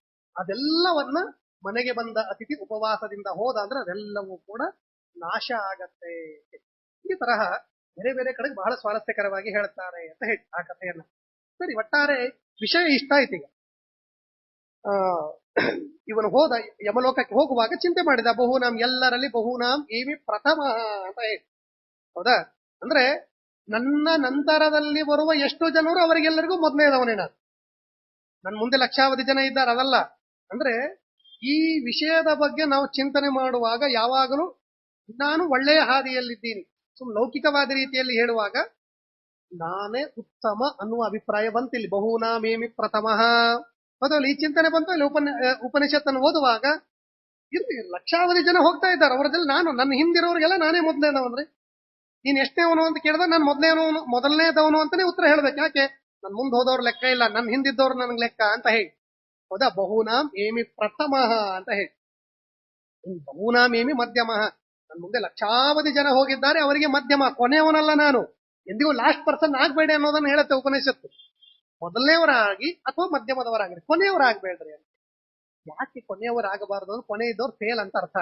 ಅದಕ್ಕೆ ಕೊನೆಯವರಾಗ್ಬೇಡ್ರಿ, ಮುಂದಿರೋರಾಗ್ರಿ ಅಥವಾ ಮಧ್ಯಮದಲ್ಲಿರೋರಾಗ್ರಿ, ಕೊನೆಯವರಾಗ್ಬೇಡಿ ಅನ್ನೋದನ್ನ ಉಪನಿಷತ್ತು ನಮಗೆ ಲೌಕಿಕವಾದ ಅರ್ಥದಲ್ಲಿ ಹೇಳಿಕೊಡತ್ತೆ ಅಂತ ಹೇಳಿ. ಅದಕ್ಕೆ ಮೊದಲನೇ ಸ್ಥಾನದಲ್ಲಿರ್ಬೇಕು, ಬಹಳ ಅಂದ್ರೆ ಎರಡನೇ ಸ್ಥಾನದಲ್ಲಿರ್ಬೇಕು, ಫೇಲ್ ಆಗ್ಬಾರದು ಅನ್ನೋದು ಅರ್ಥ. ಅದನ್ನ ಹೇಳ್ತಾನೆ ನಚಿಕೇತ. ಬಹುನಾಮೇವಿ ಪ್ರಥಮ. ನನ್ನ ಹಿಂದೆ ಬರೋರಿಗೆಲ್ಲರಿಗೂ ಮೊದಲನೇವನು, ನನ್ ಮುಂದೆ ಇರೋರಿಗೆ ನಾನು ಮಧ್ಯಮ, ಕೊನೆಯವನಾಗೋದಿಲ್ಲ. ಯಾಕೆ? ನನ್ನ ಹಿಂದಿನೂ ಜನ ಇದ್ದಾರೆ. ಆದ್ದರಿಂದ ಈ ತರಹ ಕಿಂ ಸಿದ್ಯಮಸ್ಯ ಕರ್ತವ್ಯಂ ಯನ್ಮಯ ಆದ್ಯ ಕರಿಷ್ಯತಿ ಅನ್ನುವಂತಹ ವಿಶೇಷವಾದ ವಿಷಯವನ್ನ ತಿಳಿಸ್ತಾರೆ. ಈ ತರಹ ನಚಿಕೇತ ಹೇಳ್ದ, ಅಯ್ಯೋ ನನ್ನ ಕೆಲಸ ಏನಪ್ಪಾ ಅಂತ ಹೇಳಿ. ಈ ತರಹ ಮಾತನಾಡ್ತಾ ತಂದೆಗೆ ಮತ್ತೊಂದು ಮಾತನ್ನು ಕೂಡ ಇಲ್ಲಿ ಹೇಳ್ತಾನೆ. ಸ್ವಾಮಿ, ನೀನು ನನಗೆ ನನ್ನನ್ನ ನೀನು ಯಮಧರ್ಮರಾಜನಿಗೆ ಇವತ್ತು ಕೊಟ್ಟಿದ್ದಿ, ಅಂದ್ರೆ ಮೃತ್ಯು, ನಾನು ಮರಣ ಹೊಂದೇ ಹೋಗ್ತಾ ಇದ್ದೀನಲ್ಲ, ಏನ್ ವಿಶೇಷ ಇಲ್ವೇ ಇಲ್ಲ ಇದರಲ್ಲಿ ಅಂತ ನಚಿಕೇತ. ಅಂದ್ರೆ ಮರಣದ ಬಗ್ಗೆ ಭಯನೇ ಇಲ್ಲ. ನಾವು ಈ ಉಪನಿಷತ್ತನ್ನ ಕೇಳಿ ಮೊದಲು ತಲೆಯಲ್ಲಿ ಇಟ್ಟುಕೊಳ್ಳಬೇಕಾದದ್ದಿದೆ, ಮರಣದ ಬಗ್ಗೆ ಎಂದಿಗೂ ಯಾವ ಕಾಲಕ್ಕೂ ಭಯ ಬೀಳಬಾರದು. ಯಾಕೆ? ಬಹುನಾಮೇಮಿ ಪ್ರಥಮ. ನನ್ನ ಮುಂದೆ ಕೋಟ್ಯಾವಧಿ ಜನರು ಮರಣ ಹೊಂದಿದ್ದಾರೆ, ಅವರ ಮಧ್ಯದವನು ನಾನು. ಮಧ್ಯದವನು ಯಾಕಾದೆ? ನನ್ನ ನಂತರದಲ್ಲಿ ಮರಣ ಹೊಂದೋರು ಸಾಯಲಿದ್ದಾರೆ. ನಾನೊಬ್ರು ಸತ್ರ ಮುಗಿದೋಯ್ತಪ್ಪ, ಇನ್ಯಾರು ಸಾಯೋದೇ ಇಲ್ವಾ? ಇಲ್ಲ, ಹಾಗಲ್ಲ. ನಾನು ಸತ್ತ ಒಂದೊಂದು ಕ್ಷಣಕ್ಕೂ ಬರ್ತಾರೆ. ಎಷ್ಟು ಕೋಟ್ಯಾವಧಿ ಜನ ಇದ್ದಾರೆ ಗೊತ್ತಾ? ಬರೀ ಮನುಷ್ಯರಲ್ಲಿಯೇ ಲಕ್ಷ ಲಕ್ಷ ಜನ ಪ್ರತಿನಿತ್ಯ ಸಾಯ್ತಾರೆ ಇಡೀ ಭೂಮಂಡಲದಲ್ಲಿ. ಬೇಡ, ಬರೀ ಇಡೀ ಬೆಂಗಳೂರು ತಗೊಂಡ್ರು ಒಂದು ಸಾವಿರ ಜನ ಆದ್ರೂ ಆಗ್ಬೋದು, ಒಂದು 100, 200, 500 ಜನ, 1000 ಜನ ಆದ್ರೂ ಹಾಗೆ ಆಗ್ತಾರೆ. ಆದ್ದರಿಂದ ಕೇವಲ ಒಂದೇ ಊರಿನಲ್ಲಿ ಒಬ್ಬರೋ ಇಬ್ಬರೋ 5 ಜನ, ಹೀಗೆ ಇಡೀ ಕರ್ನಾಟಕದಲ್ಲಿ, ಇಡೀ ಭರತ ಭೂಮಿಯಲ್ಲಿ ಪ್ರತಿನಿತ್ಯಕ್ಕೆ 10,000 ಜನರು ಮರಣವನ್ನ ಹೊಂದುವಂತಹ ಪ್ರಸಂಗ ಇದೆ. ಬರೀ ಮನುಷ್ಯರ ಲೆಕ್ಕ ಇದು. ಇನ್ ಕ್ರಿಮಿ ಕೀಟ ಇದ್ಯಾವುದು ಲೆಕ್ಕ ಹಿಡದೇ ಇಲ್ಲ. ಯಾಕಂದ್ರೆ 84 ಲಕ್ಷ ಪ್ರತ್ಯೇಕ ಯೋನಿಗಳಿದೆ, ಅವುಗಳಲ್ಲಿ ಯಾವುದೂ ಲೆಕ್ಕ ಹಿಡಿದ್ರೆ ಬರೀ ಮನುಷ್ಯರನ್ನ ಲೆಕ್ಕ ಹಿಡಿದ್ರೆ ಲಕ್ಷಾವಧಿ ಲೆಕ್ಕ ಆಗೋಗುತ್ತದೆ. ಆದ್ದರಿಂದ ಮರಣದ ಬಗ್ಗೆ ತಲೆ ಕೆಡಿಸಿಕೊಳ್ಳಬೇಡಿ ಅನ್ನುವ ಸೂಚನೆ ಇಲ್ಲಿ ಕೊಡ್ತಾ ಇದ್ದಾರೆ. ಇವತ್ತು ಹೋಗಬಹುದು, ನಾಳೆ ಹೋಗಬಹುದು, ನಾಡಿದ್ದು ಹೋಗಬಹುದು. ಆಮೇಲೆ ಕೆಲವು ಸಲ ನಮಗ ಅನಿಸುತ್ತೆ ಯಾವಾಗಲೂ, ಇಷ್ಟು ಬೇಗ ಹೋಗ್ಬಾರ್ದಾಗಿತ್ತು ಈ ಭಾವ ಬರುತ್ತೆ. ನಾವು ದೇವರನ್ನ ಬಯಲಿ ಶುರು ಮಾಡ್ತೀವಿ ವಿಷಯ ಇಟ್ಕೊಂಡು. ಏನಪ್ಪಾ ದೇವ್ರು ಬಹಳ ಕೆಟ್ಟವನು, ಬಹಳ ಬೇಗ ಕರ್ಕೊಂಡ ಅನ್ಸುತ್ತೆ. ಹೌದಾ? ಸಣ್ಣವರು, ನಮಗಿಂತ ಸಣ್ಣವರು ಮರಣವನ್ನು ಹೊಂದಿದಾಗ ಅನ್ಸುತ್ತೆ, ಆ ಭಾವ ಬರುತ್ತೆ. ಆದರೆ ಈ ತರಹದ ಭಾವ ನಾವು ಪಟ್ಟುಕೊಳ್ಬಾರ್ದು. ಯಾಕೆ ಅಂತಂದ್ರೆ ಇನ್ನೊಂದು ಭಾವ ಬರುತ್ತೆ. ಏನು ಅಂತಂದ್ರೆ, ಅಯ್ಯೋ ಇದು ಆಗಬಾರದ್ದಾಗೋಯ್ತು, ಈ ತರ ಆದಾಗ ಆಗಬಾರದ್ದಾಗೋಯ್ತು. ಇದು ಸರ್ವತಾ ತಪ್ಪು ಕಲ್ಪನೆ. ಇಡೀ ಜೀವನದಲ್ಲಿ ಏನು ಆಗಬೇಕು ಅಂತ ಹೇಳಿ ದೇವರ ಸಂಕಲ್ಪ ಇದೆಯೋ ಅದೇ ಆಗೋದು. ಈ ವ್ಯಕ್ತಿ ಸಾಯಬಾರದಾಗಿತ್ತು ಅಂತ ನಾವು ಅಂತೀವಿ, ಅಲ್ದ್ರೆ ಅಲ್ಲ, ಅವನು ಸಾಯಬೇಕು ಅಂತಿದ್ದ, ಅದಕ್ಕೆ ಸತ್ತೋದ ಅವನು. ಈ ವ್ಯಕ್ತಿ ಬದುಕಬೇಕು ಅಂತಿತ್ತ, ಬದುಕ್ತಾನೆ. ನಾವು ಸಾಯಿಸ್ಬೇಕು ಅಂತ ಕುತ್ತಿಗೆ ಚಿಕ್ಕಿದ್ರು ಸಾಯೋದಿಲ್ಲ ಅವನು. ಇಷ್ಟ ಆಗತ್ತೆ. ಇದು ದೇವರ ಸಂಕಲ್ಪ. ಆಗಬಾರದಾಗಿತ್ತು ಅಂದ್ರೆ ಎಂದಿಗೂ ಆಗೋದೇ ಇಲ್ಲ. ಆದ್ರೆ ನಮ್ಮ ಭಾವ ಹಾಗಿರುತ್ತೆ, ಇವ ಆಗ್ಬಾರ್ದಾಯ್ತ್ರಿ, ಅಲ್ಲ, ಅದು ಆಗಬೇಕಾಗಿತ್ತು, ಅದೇ ಆಗಿದ್ದು. ಆಗಬಾರದಾಗಿಲ್ಲ ಅಲ್ಲಿ, ಅದು ಆಗಬೇಕಾಗಿತ್ತು. ಅದು ಕೆಟ್ಟದ್ದು ಸರಿ, ಒಳ್ಳೆಯದು ಸರಿ. ಈ ತರಹ ಆ ವಿಷಯವನ್ನೇ ನಚಿಕೇತ ಸೂಕ್ಷ್ಮ ರೂಪದಲ್ಲಿ ಹೇಳಿದ್ದು. ಬಹುನಾಮೇಮಿ ಪ್ರಥಮ. ಮರಣಕ್ಕೆ ಹೆದರಬೇಡಿ, ಮುಂದೆ ಹೋದ ಜನರಿಗೆ ಮಧ್ಯಸ್ಥರಾಗಿ, ನಮ್ಮ ಹಿಂದೆ ಬರುವವರಿಗೆ ಮುಂದಿನವರಾಗಿ ನಾವು ಮರಣದ ಯಾತ್ರೆಯನ್ನ ಮಾಡುವಂತವರಾಗ್ತಾ ಇರ್ತೇವೆ. ಮಹಾವಿರಕ್ತಿ ದ್ಯೋತಕ. ಹೌದಾ? ಆದರೂ ನಮಗೆ ಬೇರೆ ಪುರಾಣಗಳಲ್ಲಿ ಹೇಳ್ತಾರಲ್ಲ, ಮರಣ ಹೊಂದಿದ ಎಲ್ಲಾ ಜನರನ್ನ ನೋಡಿ ನಮ್ಮ ವ್ಯವಹಾರ ಹೇಗಾಗಿರುತ್ತೆ. ಅಯ್ಯೋ ಅವ್ರು ಹೋದ್ರು ನೋಡ್ರಿ, ಅದು ಹೇಗೆ ಮಾತಾಡ್ತೀವಿ ಅಂದ್ರೆ ನಾವೆಲ್ಲ ಗೂಟ ಹೊಡ್ಕೊಂಡು ಇಲ್ಲೇ ಕೂಡ್ತೀವಿ ಅನ್ನೋ ತರ ಇರುತ್ತದು. ನಾವೇನ್ ಸಾಯೋದೇ ಇಲ್ಲೇನಪ್ಪ, ನಾವು ಸಾಯೋದೇ ಇಲ್ಲ, ಅವರಷ್ಟೇ ಹೋದ್ರು, ಅಲ್ಲಿರೋರೆಲ್ಲ ಹೋಗ್ತಾರೆ, ನಾವು ಹೋಗೋದೇ ಇಲ್ಲೇನು. ಅಂದ್ರೆ ಈ ಮಾತನ್ನ ಇದೇ ಯಮಧರ್ಮರಾಜ ಮಹಾಭಾರತದಲ್ಲಿ ಧರ್ಮರಾಜನ ಹೇಳ್ತಾನೆ ಈ ಮಾತನ್ನ. ಮರಣ ಹೊಂದುವ ಜನರನ್ನ ನೋಡಿ ಜನ ಹೇಗೆ ಆಡ್ತಾರೆ ಅಂದ್ರೆ, ಮಾತನಾಡುವ ಜನ ಏನ್ ಪರ್ಮನೆಂಟ್ ಆಗಿ ಇಲ್ಲೇ ಇರ್ತಾರೇನೋ ಅನ್ನೋ ತರನೇ ಮಾತಾಡ್ತಾರೆ. ಆದ್ರೆ ಗೊತ್ತಿಲ್ಲ ಅವರಿಗೆ, ಬಹುರಾಮೇಮಿ ಪ್ರಥಮಃ ಮಧ್ಯಮಃ, ಇವನು ಹಿಂದೆ ಇವನ ನಂತರದಲ್ಲಿ ಹೋಗುವವರಿಗೆ ಮೊದಲವನಾಗ್ತಾನೆ, ಇವನು ಮುಂದೆ ಹೋಗುವ ಆ ಎಲ್ಲ ವ್ಯಕ್ತಿಗಳಿಗೆ ಮಧ್ಯಮನಾಗಿ ಇವನು ಹೋಗ್ತಾನೆ. ಆ ಜ್ಞಾನ ನಮಗ್ ಬರೋದಿಲ್ಲ ಅಂತ ಹೇಳಿ, ಆ ಜ್ಞಾನ ನಮಗೆ ಬರದೇ ಇಲ್ಲದೆ ಇಷ್ಟ ಆಗತ್ತೆ. ಆ ಜ್ಞಾನ ನಮಗ್ ಬರಬೇಕು ಅನ್ನೋ ದೃಷ್ಟಿಯಿಂದ ನಚಿಕೇತ ಹೇಳಿದ ಮಾತನ್ನ, ನಾನು ಮೊದಲಿಗನಾಗಿ ಮಧ್ಯಮನಾಗಿ ಮರಣ ಹೊಂದುತ್ತಾ ಇದ್ದೇವೆ. ಹಾಗೆ ನಾವೆಲ್ಲರೂ ಕೂಡ ಒಂದಲ್ಲ ಒಂದು ದಿನ ಹೋಗೋದೇ ಇಲ್ಲ, ಹೋಗೋದಿಲ್ಲ. ಯಾರೂ ಪರ್ಮನೆಂಟ್ ಆಗಿ ಇಲ್ಲಿ ಇರೋದೇ ಇಲ್ಲ ಅಂತ ಹೇಳಿ ಸಾಧ್ಯನೇ ಇಲ್ಲ ಯಾರಿಗೂ. ಎಲ್ಲರಿಗೂ ಆಯುಷ್ಯದ ರೇಖೆಯನ್ನ ದೇವರು ಬರೆದು ಗೆರೆ ಎಳೆದು 20, 30, 40, 60, 80, 100 ಸಾಕು, 100 ವರ್ಷ ನಿನ್ ಮುಗಿತಪ್ಪ, ಈ ದೇಹದ ಕೆಲಸ ಬಿಡು, ಬಾ ಲೋಕಕ್ ಬಾ, ಯಮಲೋಕಕ್ ಬಾ, ಸುಖನೋ ದುಃಖನೋ ಪುಣ್ಯನೋ ಪಾಪನೋ ಅನುಭವ ಮಾಡು, ಮತ್ತು ಬೇರೆ ಲೋಕ 84 ಲಕ್ಷ ಪ್ರತ್ಯೇಕವಾದದ್ದಿದೆ.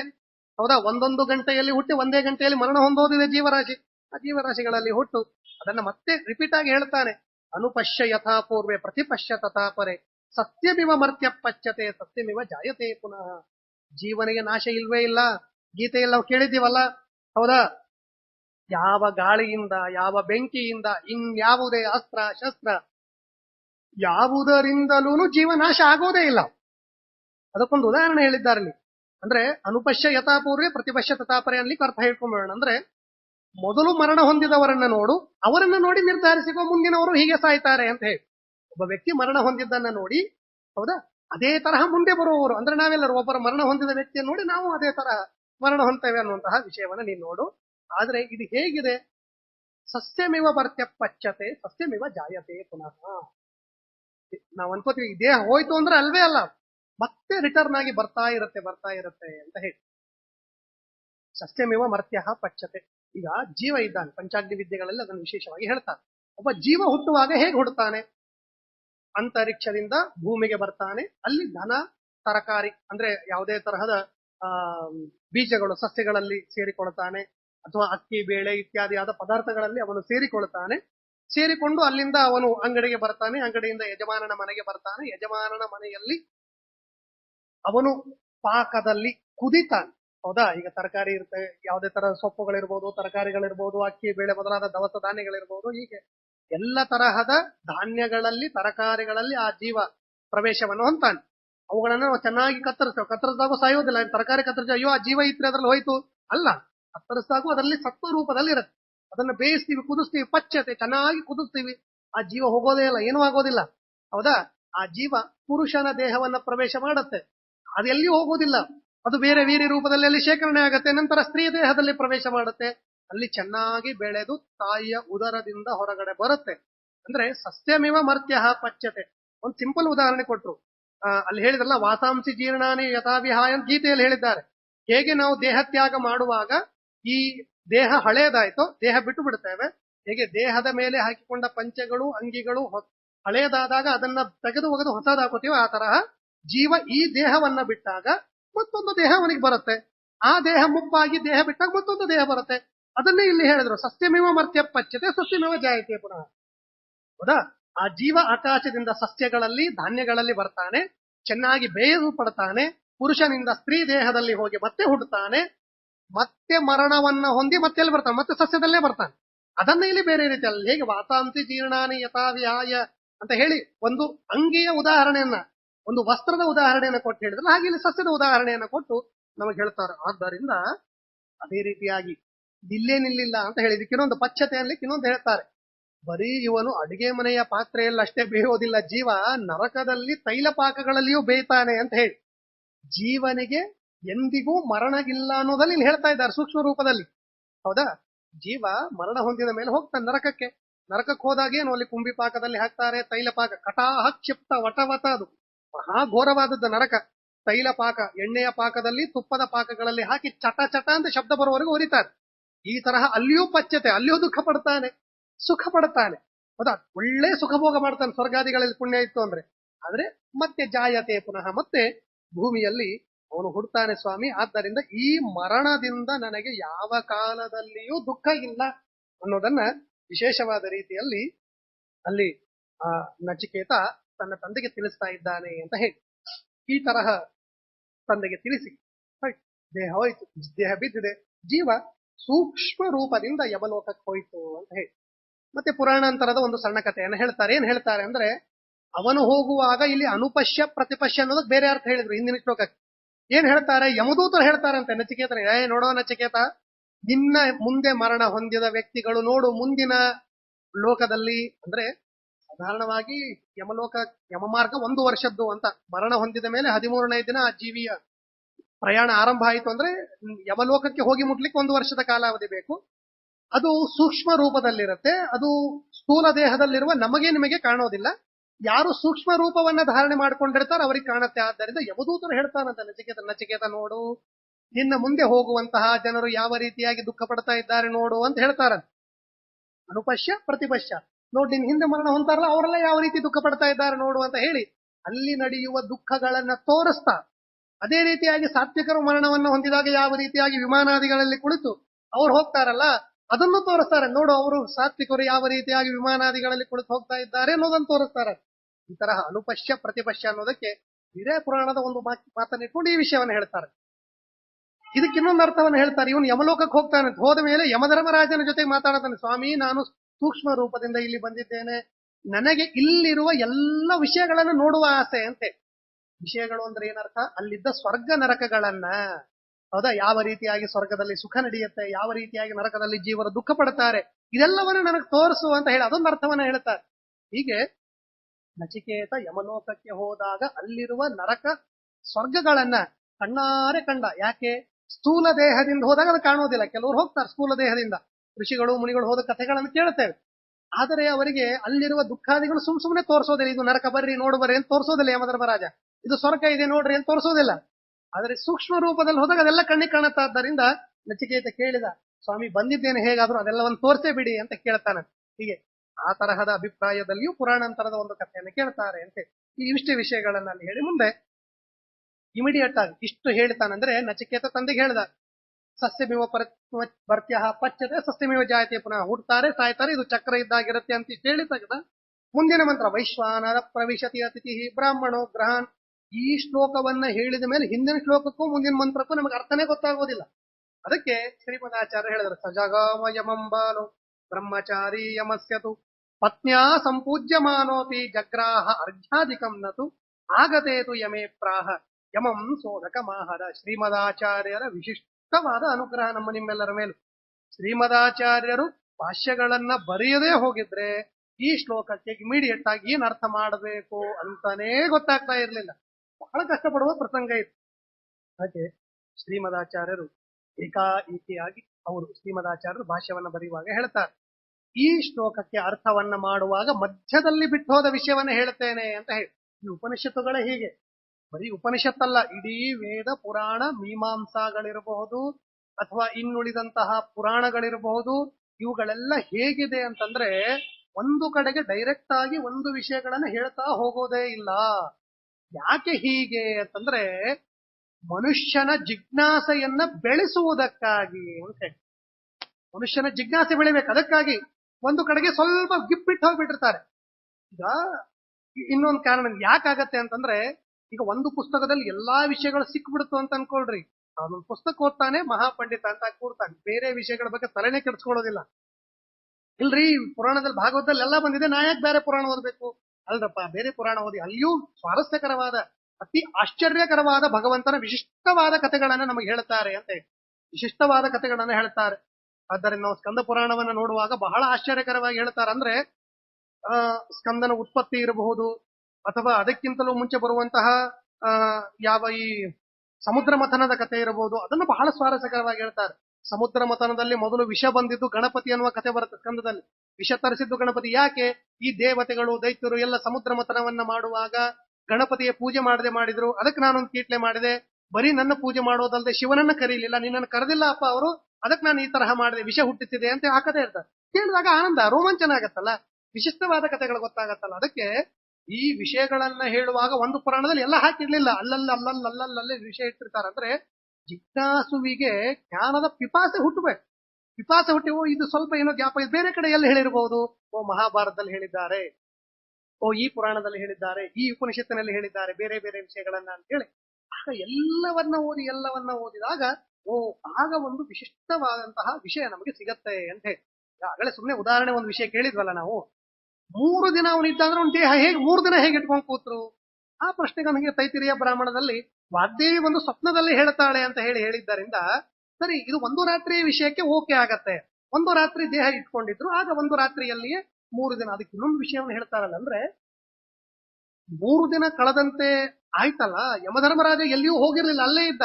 ಇವನಿಗೆ ಆ ತರಹದ ಆಭಾಸ, ಸ್ವಪ್ನದಲ್ಲಿ ಆದಂತೆ ಆಭಾಸ ಆಯಿತು ಅನ್ನುವಂತಹದ್ದನ್ನ ಅಲ್ಲಿ ನಮಗೆ ಹೇಳ್ತಾರಾದ್ದರಿಂದ ಈ ತರಹ ಬೇರೆ ಬೇರೆ ಪುರಾಣ ವೇದ ಇತಿಹಾಸಗಳನ್ನ ಪೂರ್ಣವಾಗಿ ಅಧ್ಯಯನ ಮಾಡಿದಾಗ ಒಂದೊಂದು ಕಥೆಗಳು ಗೊತ್ತಾಗುತ್ತೆ. ಅದಕ್ಕೆ ಪೌರಾಣಿಕರ ಲಕ್ಷಣವನ್ನ ಹೇಳುವಾಗ ನಾವೆಲ್ಲ ಸುಮ್ಮನೆ ಒಂದೇನೋ ಪುಸ್ತಕ ಇರುತ್ತೆ ಓದ್ಕೊಂಡು ಮುಂದೆ ಹೇಳಿಬಿಡ್ತೀವಿ. ಆದ್ರೆ ನಿಜವಾದಿಯೂ ಪುರಾಣವನ್ನ ಹೇಳುವ ಲಕ್ಷಣಗಳನ್ನ ಹೇಳುವಾಗ ದಶಾರ್ಥವನ್ನ ತಿಳಿದಿರಬೇಕು ಅಂತ ಹೇಳ್ತಾರೆ, ಶತಾರ್ಥವನ್ನ ತಿಳಿದಿರಬೇಕು ಅಂತ ಹೇಳ್ತಾರೆ.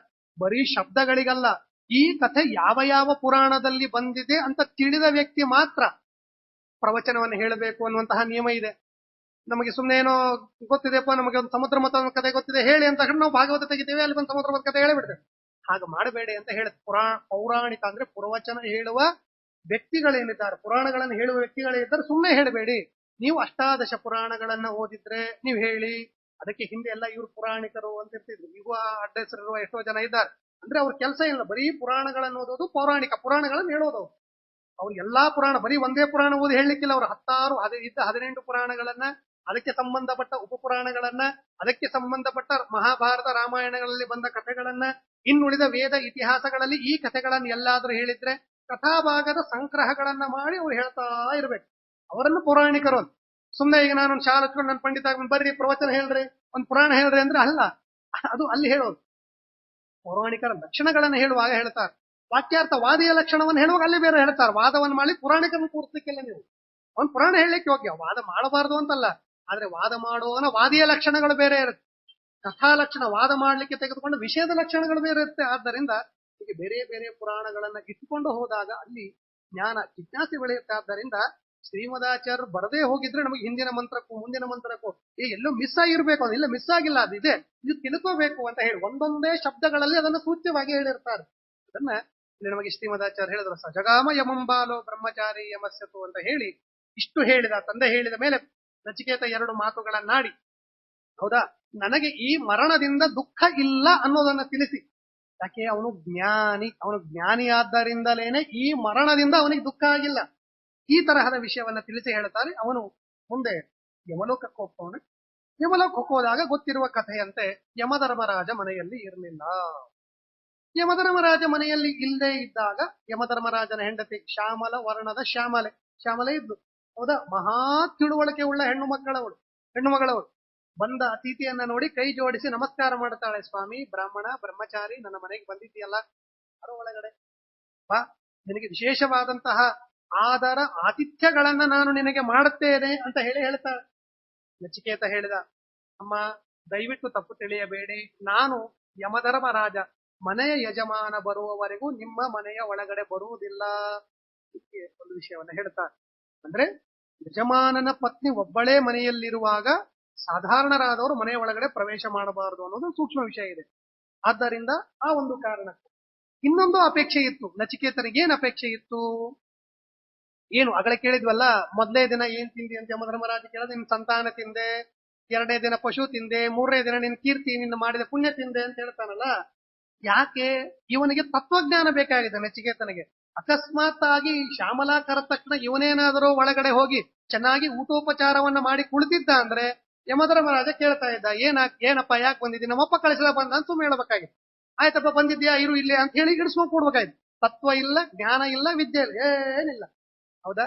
ಅದಕ್ಕೆ ನಚಿಕೇತ, ನಾನು ಒಳಗಡೆ ಬರೋದಿಲ್ಲ, ನೀನು ಮಾಡುವ ಉಪಚಾರಗಳನ್ನ ನಾನು ಸ್ವೀಕಾರ ಮಾಡೋದಿಲ್ಲ, ನನಗೆ ಯಮಧರ್ಮರಾಜನ ಹತ್ತಿರವೇ ಕೆಲಸ ಇದೆ, ಆ ಯಮಧರ್ಮರಾಜ ಬರುವವರೆಗೂ ನಾನು ಇಲ್ಲೇ ಬಾಗಿಲಿನಲ್ಲಿ ಕಾಯ್ತಾ ಕೂಡ್ತೀನಿ ಅಂತೆ. ಒಂದು ಬೇಕಾದಾಗ, ಅದರಲ್ಲಿಯೂ ತತ್ವಜ್ಞಾನ ಬೇಕಾದಾಗ, ಬ್ರಹ್ಮಜ್ಞಾನ ಬೇಕಾದಾಗ ನಾನು ಯಥೇಚ್ಛವಾಗಿ ತಿಂದು ಉಂಡು ಇದನ್ನ ಪಡೀತೀನಿ ಅಂದ್ರೆ ಇದು ಸಾಧ್ಯ ಇಲ್ಲ ಅನ್ನುವ ವಿಷಯವನ್ನ ಇಲ್ಲಿ ತೋರಿಸಿದ ನಚಿಕೇತ. ಹೌದಾ? ನಾನು ಯಥೇಚ್ಛವಾಗಿ ತಿಂದು ಉಂಡು ತತ್ವಜ್ಞಾನ ಪಡಿತೀನಿ, ಬ್ರಹ್ಮಜ್ಞಾನ ಪಡಿತೀನಿ ಅಂದ್ರೆ ಇದು ಅಲ್ಲ. ಕಷ್ಟವಾದ ಕಠೋರವಾದ ತಪಸ್ಸು ಬೇಕು ಬ್ರಹ್ಮಜ್ಞಾನ ಬರಲಿಕ್ಕೆ ಅಂತೆ. ಗುರುಕುಲದಲ್ಲಿ ಬೆಳಗ್ಗೆ 4-5 ಗಂಟೆಗೆ ಎದ್ದು ತಣ್ಣೀರಿನ ಸ್ನಾನವನ್ನ ಮಾಡಿ, ಹೌದಾ, ಯಾವ ಉಪಹಾರಾದಿಗಳು ಇಲ್ಲದೆ ಪಾಠವನ್ನ ಕೇಳಿ ಅದನ್ನ ಮನನ ಮಾಡಿಕೊಂಡು ಅಧ್ಯಯನ ಮಾಡಿ ಚರ್ಚೆಯನ್ನ ಮಾಡಿ ಸ್ವೀಕಾರ ಮಾಡಿದ ನಂತರ ಬರ್ಲೋ ಬೇಡ್ವೋ ಅಂತ ಅಲ್ಪ ಸ್ವಲ್ಪ ಬ್ರಹ್ಮಜ್ಞಾನ ಬರುತ್ತೆ. ಬ್ರಹ್ಮಜ್ಞಾನ ಬಂದರೂ ಕೂಡ ಅದು ಆಚರಣೆಗೆ ಬರೋದು ಕಷ್ಟ ಆಗತ್ತೆ. ಆಮೇಲೆ ಜ್ಞಾನ ಪಡೆದು ಬಿಟ್ಟಿರ್ತೀವಿ, ಆದ್ರೆ ಜ್ಞಾನ ಅರ್ಥಕ್ರಿಯಾಕಾರಿ ಆಗೋದು ಯಾವಾಗ? ಅರ್ಥಕ್ರಿಯಾಕಾರಿ ಆಗೋದಿಲ್ಲ ಅಷ್ಟು ಸುಲಭವಾಗಿ.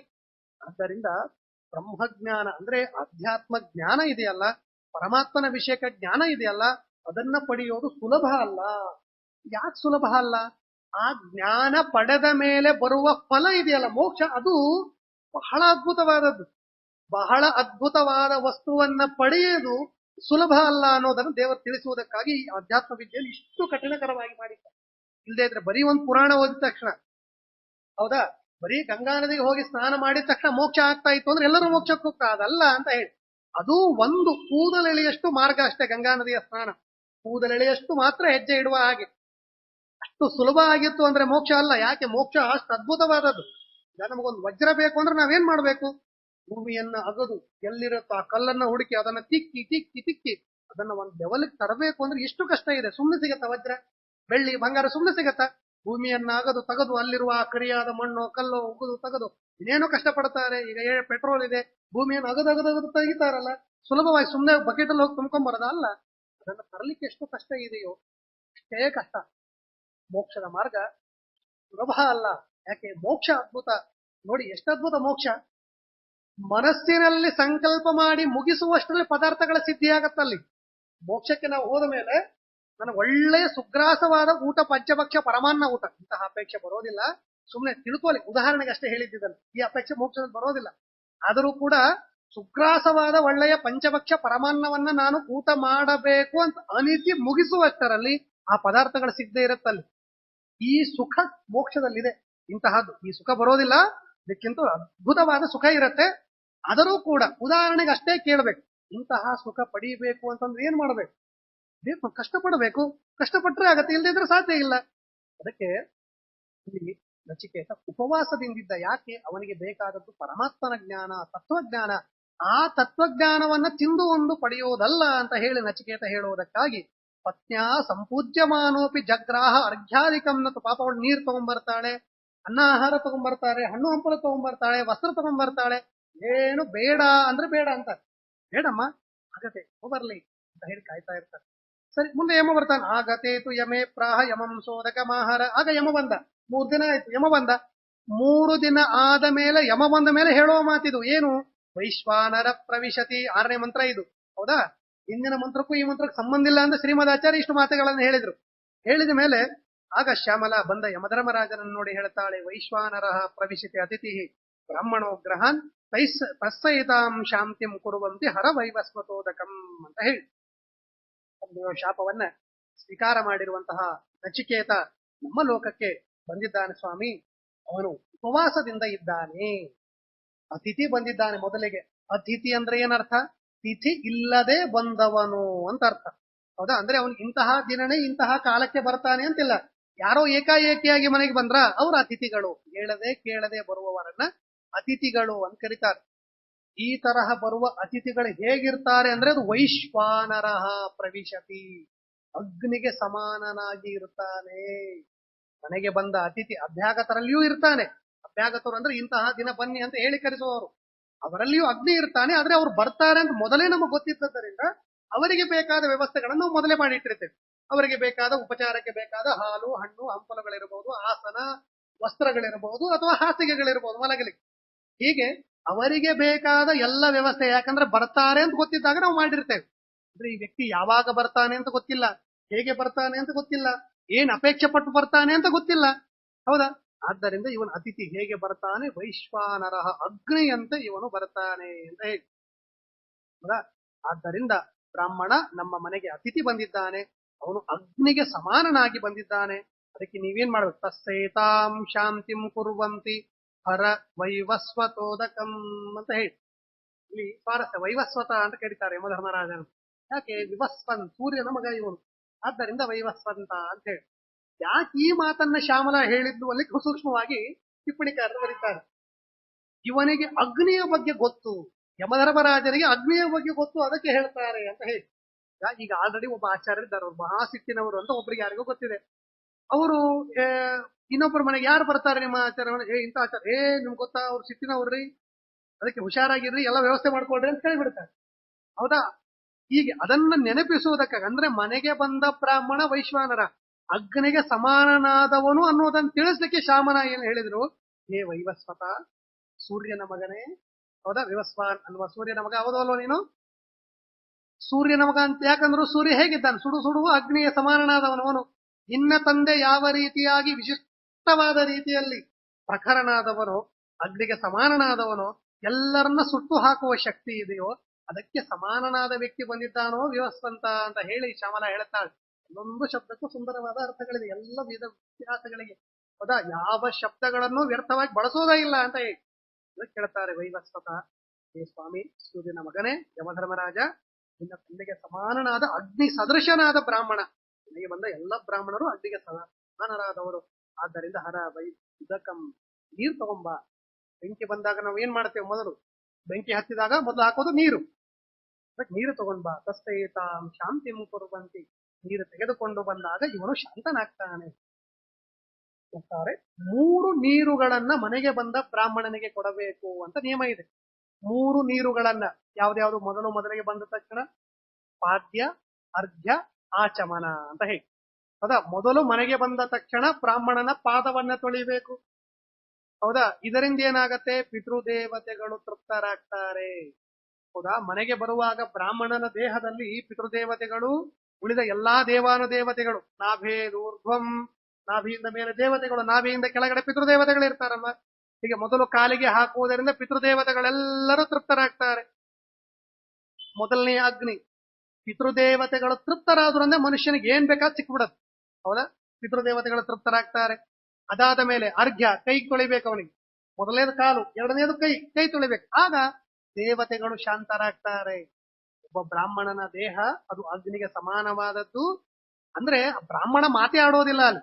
ಅವನ ಪಾದದಲ್ಲಿದ್ದ ಪಿತೃಗಳು, ಅವನ ದೇಹದ ನಾಭಿಯಿಂದ ಮುಂದಿರುವಂತಹ ಮೇಲಿರುವ ಎಲ್ಲ ದೇವತೆಗಳು, ಅವನು ಬೈದಾಗ, ಶಾಪ ಕೊಟ್ಟಾಗ, ಸಿಟ್ಟಿಗೆ ಬಂದಾಗ ಪಿತೃದೇವತೆಗಳು, ದೇವತೆಗಳು, ಉಳಿದ ದೇವತೆಗಳೆಲ್ಲರೂ ಸೇರಿ ನಮ್ಮ ಸಂಪತ್ತನ್ನು ಅಗಳೆ ಹೇಳಿದ ಹಾಗೆ ಸಂತಾನ ಇರಬಹುದು, ಪಶು ಸಂಪತ್ತಿರಬಹುದು, ಸತ್ಕರ್ಮಗಳು, ಅದನ್ನ ನಾಶ ಮಾಡ್ತಾರೆ. ಅದಕ್ಕೆ 3 ವಿಧವಾದ ನೀರನ್ನು ಕೊಡ್ಬೇಕು. ಪಾದಕ್ಕೆ ಹಾಕಿ ಪಿತೃಗಳನ್ನ, ಕೈಗೆ ನೀರನ್ನ ಕೊಟ್ಟು ದೇವತೆಗಳನ್ನ, ಉದರಕ್ಕೆ ನೀರನ್ನ ಕೊಟ್ಟು ಆಚೇತನ ಜೀವನನ್ನ, 3 ವಿಧವಾದ ಅರ್ಘ್ಯ, ಪಾದ್ಯ, ಆಚಮನಗಳನ್ನ ಅವನಿಗೆ ಕೊಟ್ಟು ಮೊದಲು ಅವನನ್ನ ಶಾಂತಗೊಳಿಸಬೇಕು. ಅವನು ಶಾಂತರಾಗ್ರಿ ಸ್ವಾಮಿ, ಮನೆಗೆ ಬಂದ ವ್ಯಕ್ತಿ ಅಗ್ನಿಗೆ ಸಮಾನನಾದವನು. 3 ಪಾದ, ಹಸ್ತ, ಉದರದಲ್ಲಿ ನೀರನ್ನ ಕೊಟ್ಟು ಅವನನ್ನ ಮೊಟ್ಟ ಮೊದಲಿಗೆ ನಾವು ಶಾಂತನನ್ನಾಗಿ ಮಾಡಬೇಕು ಅಂತ ಹೇಳಿ ಈ ಮಾತನ್ನ ಹೇಳ್ತಾರೆ. ನಾವು ಕೂಡ ಮೊದಲು ಮನೆಗೆ ಯಾರೇ ಬಂದ್ರು ಅವರ ಕೈಕಾಲು ತೊಳಿಲಿಕ್ಕೆ ನೀರು ಕೊಡಬೇಕು. ಆಚಮನ, ಆಮೇಲೆ ಕುಡಿಯೋ ನೀರು ಇತ್ಯಾದಿಗಳೆಲ್ಲವೂ. ಈಗಿನ ಕಾಲದಲ್ಲಿ ಬರೋದೇ ಶೂ ಹಾಕೊಂಡ್ ಬಂದಿರ್ತಾರೆ. ಅವರಂತಾರೆ ಮತ್ತೆ ಎಲ್ಲಿ ಶೂ ತೆಗೆದು ಅದರ ಮೇಲೆ ಸಾಕ್ಸ್ ಹಾಕಿರ್ತಾರೆ, ಅದನ್ನ ತೆಗೆದು ಎಲ್ಲಿ ಕಾಲು ತೊಳ್ಕೊಳ್ಳೋದ್ರೆ, ಬೇಡ, ಕೈ ತೊಳ್ಕೊಂಡ್ಬಿಡ್ತೇನೆ ಸಾಕು. ಕೈಯಿಂದ ತಿನ್ನೋರಾದ್ರೆ, ಕೈಯಿಂದ ನೀರು ಕುಡಿಯೋರಾದ್ರೆ ಸರಿ, ಇಲ್ಲ ಬಾಟ್ಲ್ ನಾವು ತಂದಿದ್ದೇವ್ರೆ, ಏನು ಬೇಡ, ಕೈನೂ ಬೇಡ, ಕಾಲು ಬೇಡ. ಈ ಪ್ರಸಂಗ ಇದೆ ಈಗಿನ ಕಾಲದಲ್ಲಿ. ಆದ್ದರಿಂದ ಅಲ್ಲ, ವ್ಯವಸ್ಥೆ ಅಲ್ಲ. ಅಂದ್ರೆ ಬರುವ ವ್ಯಕ್ತಿಗಳು ಹಾಗಿರ್ತಾರೆ, ಅಗ್ನಿಗೆ ಸಮಾನರಾದ, ಅದಕ್ಕೆ ಕಾಲು ತೊಳಿರಿ, ಕೈ ತೊಳಿರಿ, ಹೌದಾ, ಒಳ್ಳೆಯ ನೀರನ್ನ ಕೊಡುವ, ಮನೆಯಲ್ಲಿದ್ದ ಶುದ್ಧ ನೀರನ್ನ ಕುಡೀರಿ ಇತ್ಯಾದಿಯಾದ ಮಾತುಗಳನ್ನ ಹೇಳಿದ್ದು ಸುಮ್ಮನೆ ಅಲ್ಲ ಅಂತ ಹೇಳಿ ಅನುಸಂಧಾನಕ್ಕೂ ಸರಿ ಹೋಗುತ್ತೆ, ಒಳ್ಳೇದಾಗತ್ತೆ. ಈ ಕರೋನಾ ಬಂದಾಗೆಲ್ಲ ಏನ್ ಮಾಡಿದ್ವಿ, ಮತ್ತೆ ಎಲ್ಲ ಕೈ ತೊಳ್ಕೊಳ್ರಿ, ಕಾಲು ತೊಳ್ಕೊಳ್ರಿ, ಬಾಯಿ ತೊಳ್ಕೊಳ್ರಿ, ಹೌದಾ, ಇದೇ ಇತ್ತಲ್ಲ. ಬಂದದ್ದೆಲ್ಲ ಉಪನಿಷತ್ತಿನಲ್ಲಿ ಹೇಳಿದ ವಿಷಯಗಳೇ ಅನ್ನೋದನ್ನ ತಿಳಿಯಬೇಕು ಅಂತ ಹೇಳಿ ಹೇಳ್ತಾಳೆ.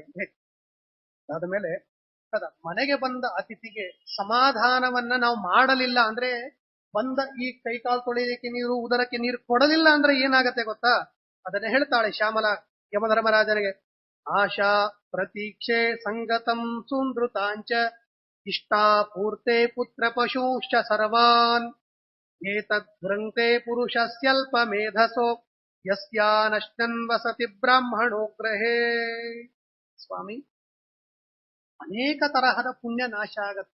ಮನೆಗೆ ಬಂದ ಅತಿಥಿ ಬ್ರಾಹ್ಮಣ, ಅವನು ಅಗ್ನಿಗೆ ಸಮಾನನಾದವನು, ಅವನೇನಾದರೋ ಶಾಂತನಾಗಲಿಲ್ಲ ಅಂದ್ರೆ ಏನೇನಾಗತ್ತೆ ಅನ್ನೋದನ್ನ ಹೇಳ್ತಾಳೆ. ಆಶಾ ಪ್ರತೀಕ್ಷಾ, ನಮ್ಮೆಲ್ಲ ಆಸೆಗಳು ಸುಟ್ಟು ಬೂದಿಯಾಗತ್ತೆ. ಪ್ರತೀಕ್ಷೆಗಳು ಯಾವುದಕ್ಕಾಗಿ ಕಾಯ್ತಾ ಇದ್ದೇವೋ ಅದೆಲ್ಲವೂ ಸುಟ್ಟು ಬೂದಿಯಾಗತ್ತೆ. ಇಲ್ಲಿ ಆಶಾ ಪ್ರತೀಕ್ಷೆ ಅನ್ಲಿಕ್ಕೆ ವಿಶೇಷವಾದ ರೀತಿಯಲ್ಲಿ ನಮಗೆ ಎರಡು ಅರ್ಥಗಳನ್ನ ಇಲ್ಲಿ ಹೇಳ್ತಾರೆ. ಆಶಾ ಅಂದ್ರೆ ಏನು, ಪ್ರತೀಕ್ಷೆ ಅಂದ್ರೆ ಏನು? ನಾನು 1 ತಿಂಗಳುಗಳ ಕಾಲ ಕೆಲಸವನ್ನ ಮಾಡಿದರೆ ನನಗೆ ಸಂಬಳ ಸಿಗತ್ತೆ ಅನ್ನೋದು ಇದು ಆಸೆ ಅಂತೆ. ಸರಿ, ಈ ಆಸೆಯಿಂದ ಕೆಲಸಕ್ಕೆ ಹೋದ್ವಿ. ಕೆಲಸಕ್ಕೆ ಹೋದ ಮೇಲೆ 30ನೇ ತಾರೀಕಿಗೋ 31ನೇ ತಾರೀಕಿಗೋ 1ನೇ ತಾರೀಕಿಗೋ ನನಗೆ ಸಂಬಳ ಬರುತ್ತೆ ಅನ್ನೋದು ಪ್ರತೀಕ್ಷೆ ಅಂತೆ. ಅದು ಆಸೆ ಪ್ರತೀಕ್ಷೆ ಎರಡಕ್ಕೂ ವ್ಯತ್ಯಾಸ ಇದೆ. 30 ದಿನಗಳವರೆಗೆ ಕೆಲಸ ಮಾಡಿದ್ರೆ ಸಂಬಳ ಬರುತ್ತೆ ಅನ್ನೋದು ಆಸೆ. 30 ದಿನಗಳವರೆಗೆ ಆ ದಿನಾಂಕದವರೆಗೆ ನಾವು ಕಾಯ್ತೀವಿ ಅನ್ನೋದು ಇದು ಪ್ರತೀಕ್ಷೆ ಅಂತ ಹೇಳಿ. ಈ ತರ ಇದು ಲೌಕಿಕವಾಗಿ ಸುಮ್ಮನೆ ತಿಳಿದೆ. ಶಾಸ್ತ್ರಕವಾಗಿ ಹೇಳ್ತಾರೆ ಅಂದ್ರೆ ಎರಡೂ ಇರ್ಬೇಕು. ಶಾಸ್ತ್ರದ ವಿಷಯದಲ್ಲಿ ಎರಡು, ಆಸೆ ತತ್ವಜ್ಞಾನವನ್ನ ತಿಳಿಯಬೇಕು ಅನ್ನುವ ಆಸೆ ಇರಬೇಕು ಮನುಷ್ಯನಿಗೆ. ಪ್ರತೀಕ್ಷೆನು ಒಳ್ಳೆಯ ಗುರುಗಳನ್ನು ಹುಡುಕ್ತಾ ಎಲ್ಲೆಲ್ಲಿ ಯಾವ ಯಾವ ಮೂಲೆಯಿಂದ ತತ್ವಜ್ಞಾನ ಬರುತ್ತೋ ಅದನ್ನೆಲ್ಲ ಬಾಚ್ಕೋಬೇಕು. ಇದು ಪ್ರತೀಕ್ಷೆ. ಹೌದಾ? ನನ್ನ ಅಪರೋಕ್ಷ ಜ್ಞಾನವನ್ನ ತಿಳಿಸುವ ಗುರುಗಳು ಬರೋವರೆಗೂ ಹಾಗೆ ಕೂಡ್ತೀನಿ ಅನ್ಲಿಕ್ಕಿಲ್ಲ. ಅಲ್ಲಿವರೆಗೂ ಎಲ್ಲೆಲ್ಲಿ ಜ್ಞಾನ ಬರುತ್ತೋ ಆ ಎಲ್ಲ ಗುರುಗಳ ಮುಖಾಂತರ ಸ್ವಲ್ಪ ಸ್ವಲ್ಪ ಸ್ವಲ್ಪ ಜ್ಞಾನವನ್ನ ಶೇಖರಣೆಯನ್ನ ಮಾಡಿಕೊಳ್ತಾ ಇರ್ಬೇಕು. ಇದು ಪ್ರತೀಕ್ಷೆ ಅಂತ ಹೇಳಿ. ಅಂದ್ರೆ ಆ ಜ್ಞಾನಕ್ಕೆ ಸಹಯೋಗಿಯಾದ ಎಲ್ಲ ವಿಷಯಗಳನ್ನ ಏಕೀಕರಿಸುವಿಕೆ ಇದು ಪ್ರತೀಕ್ಷೆ ಅಂತ ಹೇಳಿ ಕರೀತಾರೆ. ತರಹ ಆಶೆ ಪ್ರತೀಕ್ಷೆ ಇದು ನಾಶ ಆಗತ್ತೆ ಯಾವಾಗ? ನಾನ್ ಗೊತ್ತೇ ನನ್ಗೇನ್ರಿ ಭಾರಿ ಅದ್ಭುತವಾದದ್ದು ಪಡೀಬೇಕು ಅಂತ ಆಸೆ ಇದೆ. ಹೌದಾ? ಇದು ಇಂತಹ ತಾರೀಕು ಆಗತ್ತೆ, ಇಂತಹ ತಾರೀಕು ಬರುತ್ತೆ ನನಗೆ, ಇದು ಪ್ರತೀಕ್ಷೆ. ಎರಡೂ ಇರುತ್ತೆ ನಮ್ಗೆ. ಮನೆಗೆ ಬಂದ ಬ್ರಾಹ್ಮಣನಿಗೆ ಅರ್ಘ್ಯಪಾದ್ಯ ಆಚಮನಗಳನ್ನ ಕೊಡದೆ, ಅವನಿಗೆ ನೀರನ್ನ ಕೊಡದೆ, ಅವನನ್ನ ಉಪವಾಸದಿಂದ ನಾವೇನಾದ್ರೂ ಇಟ್ಟು ಬಿಟ್ವಿ ಅಂದ್ರೆ ಏನಾಗತ್ತೆ? ಈ ಆಶೆ ಪ್ರತೀಕ್ಷೆಗಳು ನಾಶ ಆಗುತ್ತೆ. ಅದಾದ ಮೇಲೆ ಮುಂದೇನ್ ನಾಶ ಆಗತ್ತೆ? ಸಂಗತಂ. ಇಷ್ಟು ಜನ ಸೇರಿದ್ದೀರಿ, ಇದು ಸಜ್ಜನರ ಸಂಘ ಅಂತ ಹೇಳಿ. ಇಷ್ಟು ದಿನಗಳವರೆಗೆ ನೀವು ಎಲ್ಲೆಲ್ಲಿ ಸಜ್ಜನರ ಸಂಘವನ್ನ ಮಾಡಿ ಪುಣ್ಯ ಸಂಪಾದನೆ ಮಾಡಿದ್ದೀರೋ ಅದು ನಾಶ ಆಗತ್ತೆ. ಸಂಗತಂ, ನಾಶ ಆಗಿ ಹೋಗತ್ತೆ. ಹೌದಾ? ಇದನ್ನ ಲೌಕಿಕವಾಗಿ ಹೇಳುವುದಾದರೆ ಮಿತ್ರರನ್ನ ಕಳೆದುಕೊಳ್ಳುವುದು. ಮನೆಗೆ ಯಾರೋ ಒಬ್ಬನು ಬಂದಿರ್ತಾನೆ, ಅವನಿಗೆ ನಾವು ನೀರು ಕೊಡ್ಲಿಲ್ಲ, ಅವನನ್ನು ಉಪವಾಸದಿಂದ ಕೂಡಿಸಿದ್ರೆ ಅವನೇನ್ ಮಾಡ್ತಾನೆ? ಹೋಗ್ತಾನೆ. ಅವ್ರ ಮನೆಗೆ ಹೋದ್ರೆ ನೀರು ಕೊಡ್ಲಿಲ್ರಿ, ಆಗೇನಾಗತ್ತೆ? ಇನ್ನೊಬ್ಬರು ಯಾರೋ ನಮ್ಮ ಮನೆಗೆ ಬರೋರಿದ್ರೆ ಅವ್ರ ಮನೆಗೆ ಹೋದ್ರೆ ನೀರು ಕೂಡ ಕೊಡೋದಿಲ್ಲ ಅಂದ್ರೆ ಅಲ್ಲಿ ಯಾಕೆ ಹೋಗೋದು? ಬಿಟ್ಟು ಬಿಡ್ತಾರೆ. ಹೀಗೆ ಸಾಂಗತ್ಯ ದೂರ ಆಗತ್ತೆ. ಹೌದಾ? ಮಿತ್ರರು ಮನೆಗೆ ಬರೋದಿಲ್ಲ, ಬಂಧು ಬಳಗದವ್ರು ಮನೆಗೆ ಬರೋದಿಲ್ಲ. ಆದ್ದರಿಂದ ಇದು ಲೌಕಿಕವಾಗಿ ಸಂಗತ. ಸಾತ್ವಿಕವಾದ ಉಳಿದ ರೀತಿಯಲ್ಲಿ ಹೇಳಬೇಕು ಸಂಗತಂ. ಯಾವ ಯಾವ ಸಜ್ಜನರ ಸಂಘ ಮಾಡಿ ಪಡೆದ ಪುಣ್ಯ ಇರತ್ತಲ್ಲ ಆ ಪುಣ್ಯ ನಾಶ ಆಗತ್ತೆ ಅಂತ. ಯದ್ಯಪಿ ಏಕಾಂತದಲ್ಲಿ ನಾವು ಸಂಪಾದನೆ ಮಾಡಿದ ಪುಣ್ಯಕ್ಕಿಂತಲೂ ಸಜ್ಜನರ ಸಂಘವನ್ನ ಮಾಡಿ ಪಡೆಯುವ ಪುಣ್ಯ ಬಹಳ ಅದ್ಭುತವಾದದ್ದು. ಆ ಪುಣ್ಯ ಬಹಳ ದೊಡ್ಡ ಲೆಕ್ಕದಲ್ಲಿರುತ್ತೆ. ಅಂತಹ ಪುಣ್ಯ ನಾಶ ಆಗತ್ತೆ ಯಾವಾಗ? ಮನೆಗೆ ಬಂದ ಅತಿಥಿ ಉಪವಾಸದಿಂದ ಹೋದ ಅಂತ. ಅದಕ್ಕೆ ಆಶಾ ನಾಶ ಆಗತ್ತೆ, ಪ್ರತೀಕ್ಷೆ ನಾಶ ಆಗತ್ತೆ, ಸಂಗತ ನಾಶ ಆಗತ್ತೆ. ಮುಂದೆ ಸೂನೃತಾಂಚ, ನಮ್ಮ ಬಗ್ಗೆ ಇರುವ ಒಳ್ಳೆಯ ಮಾತುಗಳು ನಾಶ ಆಗತ್ತೆ. ಈಗ ನಮ್ಮ ನೋಡಿ ತಗಣ ಒಳ್ಳೆ ಆಚಾರ್ಯ ಅಂತ ಹೇಳಿರ್ತಾರೆ, ನಿಮ್ಮನ್ನ ನೋಡಿದ ಒಳ್ಳೆಯ ಗೃಹಸ್ಥ ಅಂತ ಹೇಳಿ. ಹೌದಾ? ಅದೇನಾಗತ್ತೆ? ಈ ತರಹದ ಕಾರ್ಯವನ್ನ ಮಾಡಿದಾಗ ಸೂನೃತ ಅಂದ್ರೆ ಕೀರ್ತಿ ನಾಶ ಅಂತ ಹೇಳ್ಬೋದು. ಹೌದಾ? ಲೋಕದಲ್ಲಿ ಒಳ್ಳೆಯ ಹೆಸರಿದ್ದಾಗ ನಾವೊಂದೇನೋ ತಪ್ಪು ಕೆಲಸವನ್ನ ಮಾಡಿಬಿಟ್ರೆ ಲೋಕದಲ್ಲಿ ಅವ್ರ ಆಚಾರ ಒಳ್ಳೆಯವರು ಇಲ್ರಿ, ಗೃಹಸ್ಥರು ಅವ್ರೇನು ಒಳ್ಳೆ ಗೃಹಸ್ಥ ಅಲ್ರಿ, ದಾನ ಧರ್ಮ ಏನ್ ಮಾಡೋದಿಲ್ಲ. ಈ ತರಹ ನಾವು ಮಾಡಿದ ಒಂದೇ ಒಂದು ಮಾತಿನಿಂದ, ಒಂದೇ ಒಂದು ಕೆಲಸದಿಂದ ನಮ್ಮ ಕೀರ್ತಿ ನಾಶ ಆಗುವಿಕೆ ಅದು ಯಾವುದರಿಂದ ಆಗತ್ತೆ? ಏನೂ ಮಾತನಾಡದೇ ಇದ್ರೂ ಪರವಾಗಿಲ್ಲ, ಮನೆಗೆ ಬಂದ ಅತಿಥಿಗೆ ಅನ್ನ ಆಹಾರಾದಿಗಳನ್ನ ಕೊಡ್ಲಿಲ್ಲ ಅಂದ್ರೆ ಸೂನೃತ, ನಮ್ಮ ಬಗೆಗೆ ಇದ್ದ ಒಳ್ಳೆಯ ಕೀರ್ತಿ ನಾಶ ಆಗತ್ತೆ. ಹೀಗೆ ಆ ಕೀರ್ತಿ ನಾಶ ಆಗಬಾರದು ಅನ್ನುವ ದೃಷ್ಟಿಯಿಂದಲಾದರೂ ಕೂಡ ಬಂದ ಅತಿಥಿಗೆ ಹರ ವೈವಸ್ವತೋದಕಂ, ಬಂದ ಅತಿಥಿಗೆ ಕೈಕಾಲು ತೊಳೆಯಲಿಕ್ಕೆ ನೀರು, ಅನ್ನ ಆಹಾರಾದಿಗಳನ್ನ ಕೊಟ್ಟು ಸತ್ಕರಿಸಬೇಕು. ಮನೆಗೆ ಬಂದ ಮೊಟ್ಟ ಮೊದಲಿಗೆ ಯಾರಾದ್ರೂ ಭದ್ರ ಬ್ರಾಹ್ಮಣರು ಕಾಲು ತೊಳಿಲಿಕ್ಕೆ ನೀರು ಕೊಡಬೇಕು, ಕೈ ತೊಳೆಯಲಿಕ್ಕೆ ನೀರು ಕೊಡಬೇಕು, ಕುಡಿಲಿಕ್ಕೆ ನೀರು ಬೇಕಾ, ಅನ್ನ ಆಹಾರಾದಿಗಳು. ಹಾಗಂದ್ರೆ ಏಕಾದಶಿ ದಿನ ಕೇಳಬಾರ್ದು ಮತ್ತೆ. ಹೌದಾ? ಕೈಕಾಲು ತೊಳಿಲಿಕ್ಕೆ ತೊಂದರೆ ಇಲ್ಲ, ಏನಾದ್ರೂ ತಗೋತೀರಾ ಸ್ವಲ್ಪ ಸರ್ವಥ ಕೇಳಬಾರ್ದು ಏಕಾದಶಿ ದಿನ. ಹೌದಾ? ಅವ್ನ ಜೀವ ಹೋಗುತ್ತೆ ಅಂದ್ರೆ ಸ್ವಲ್ಪ ನೀರು ಕೊಡಿ, ತೊಂದರೆ ಇಲ್ಲ. ಅದ್ರ ಬದಲು ಏಕಾದಶಿ ದಿನ ಏನು ಕೇಳಲಿಕ್ಕಿಲ್ಲ. ಉಳಿದ ದಿನ ಅವಶ್ಯವಾಗಿ ಆಹಾರ ವ್ಯವಸ್ಥೆಯನ್ನ ಮಾಡಲೇಬೇಕು ಅಂತ ಹೇಳಿ ಎಷ್ಟರ ಮಟ್ಟಿಗೆ ನಮಗೆ ಹೇಳ್ತಾರೆ ಅಂದ್ರೆ, ಮನೆಗೆ ಯಾರಾದರೂ ಅತಿಥಿಗಳು ಬಂದ್ರು ಅಂದ್ರೆ ಮೊದಲು ಮಾಡಿದ ಅಡಿಗೆನ ಅವ್ರಿಗೆ ಊಟಕ್ಕೆ ಹಾಕ್ಬೇಕು. ಎಷ್ಟರ ಮಟ್ಟಿಗೆ ಊಟಕ್ಕೆ ಹಾಕ್ಬೇಕು ಅಂದ್ರೆ ಎಲ್ಲ ಅಡಿಗೆ ಖಾಲಿ ಆದ್ರೂ ಪರವಾಗಿಲ್ಲ, ಅವ್ರಿಗೆ ಊಟಕ್ಕೆ ಹಾಕ್ಬೇಕು. ಅವನು ಎಷ್ಟು ಊಟ ಮಾಡಿ ತೃಪ್ತಿ ಪಡ್ತಾನೋ ಅಷ್ಟು ನಮ್ಮ ಪುಣ್ಯ ಶಿಖರಕ್ಕೆ ಏರ್ತು ಅಂತ ಅರ್ಥ.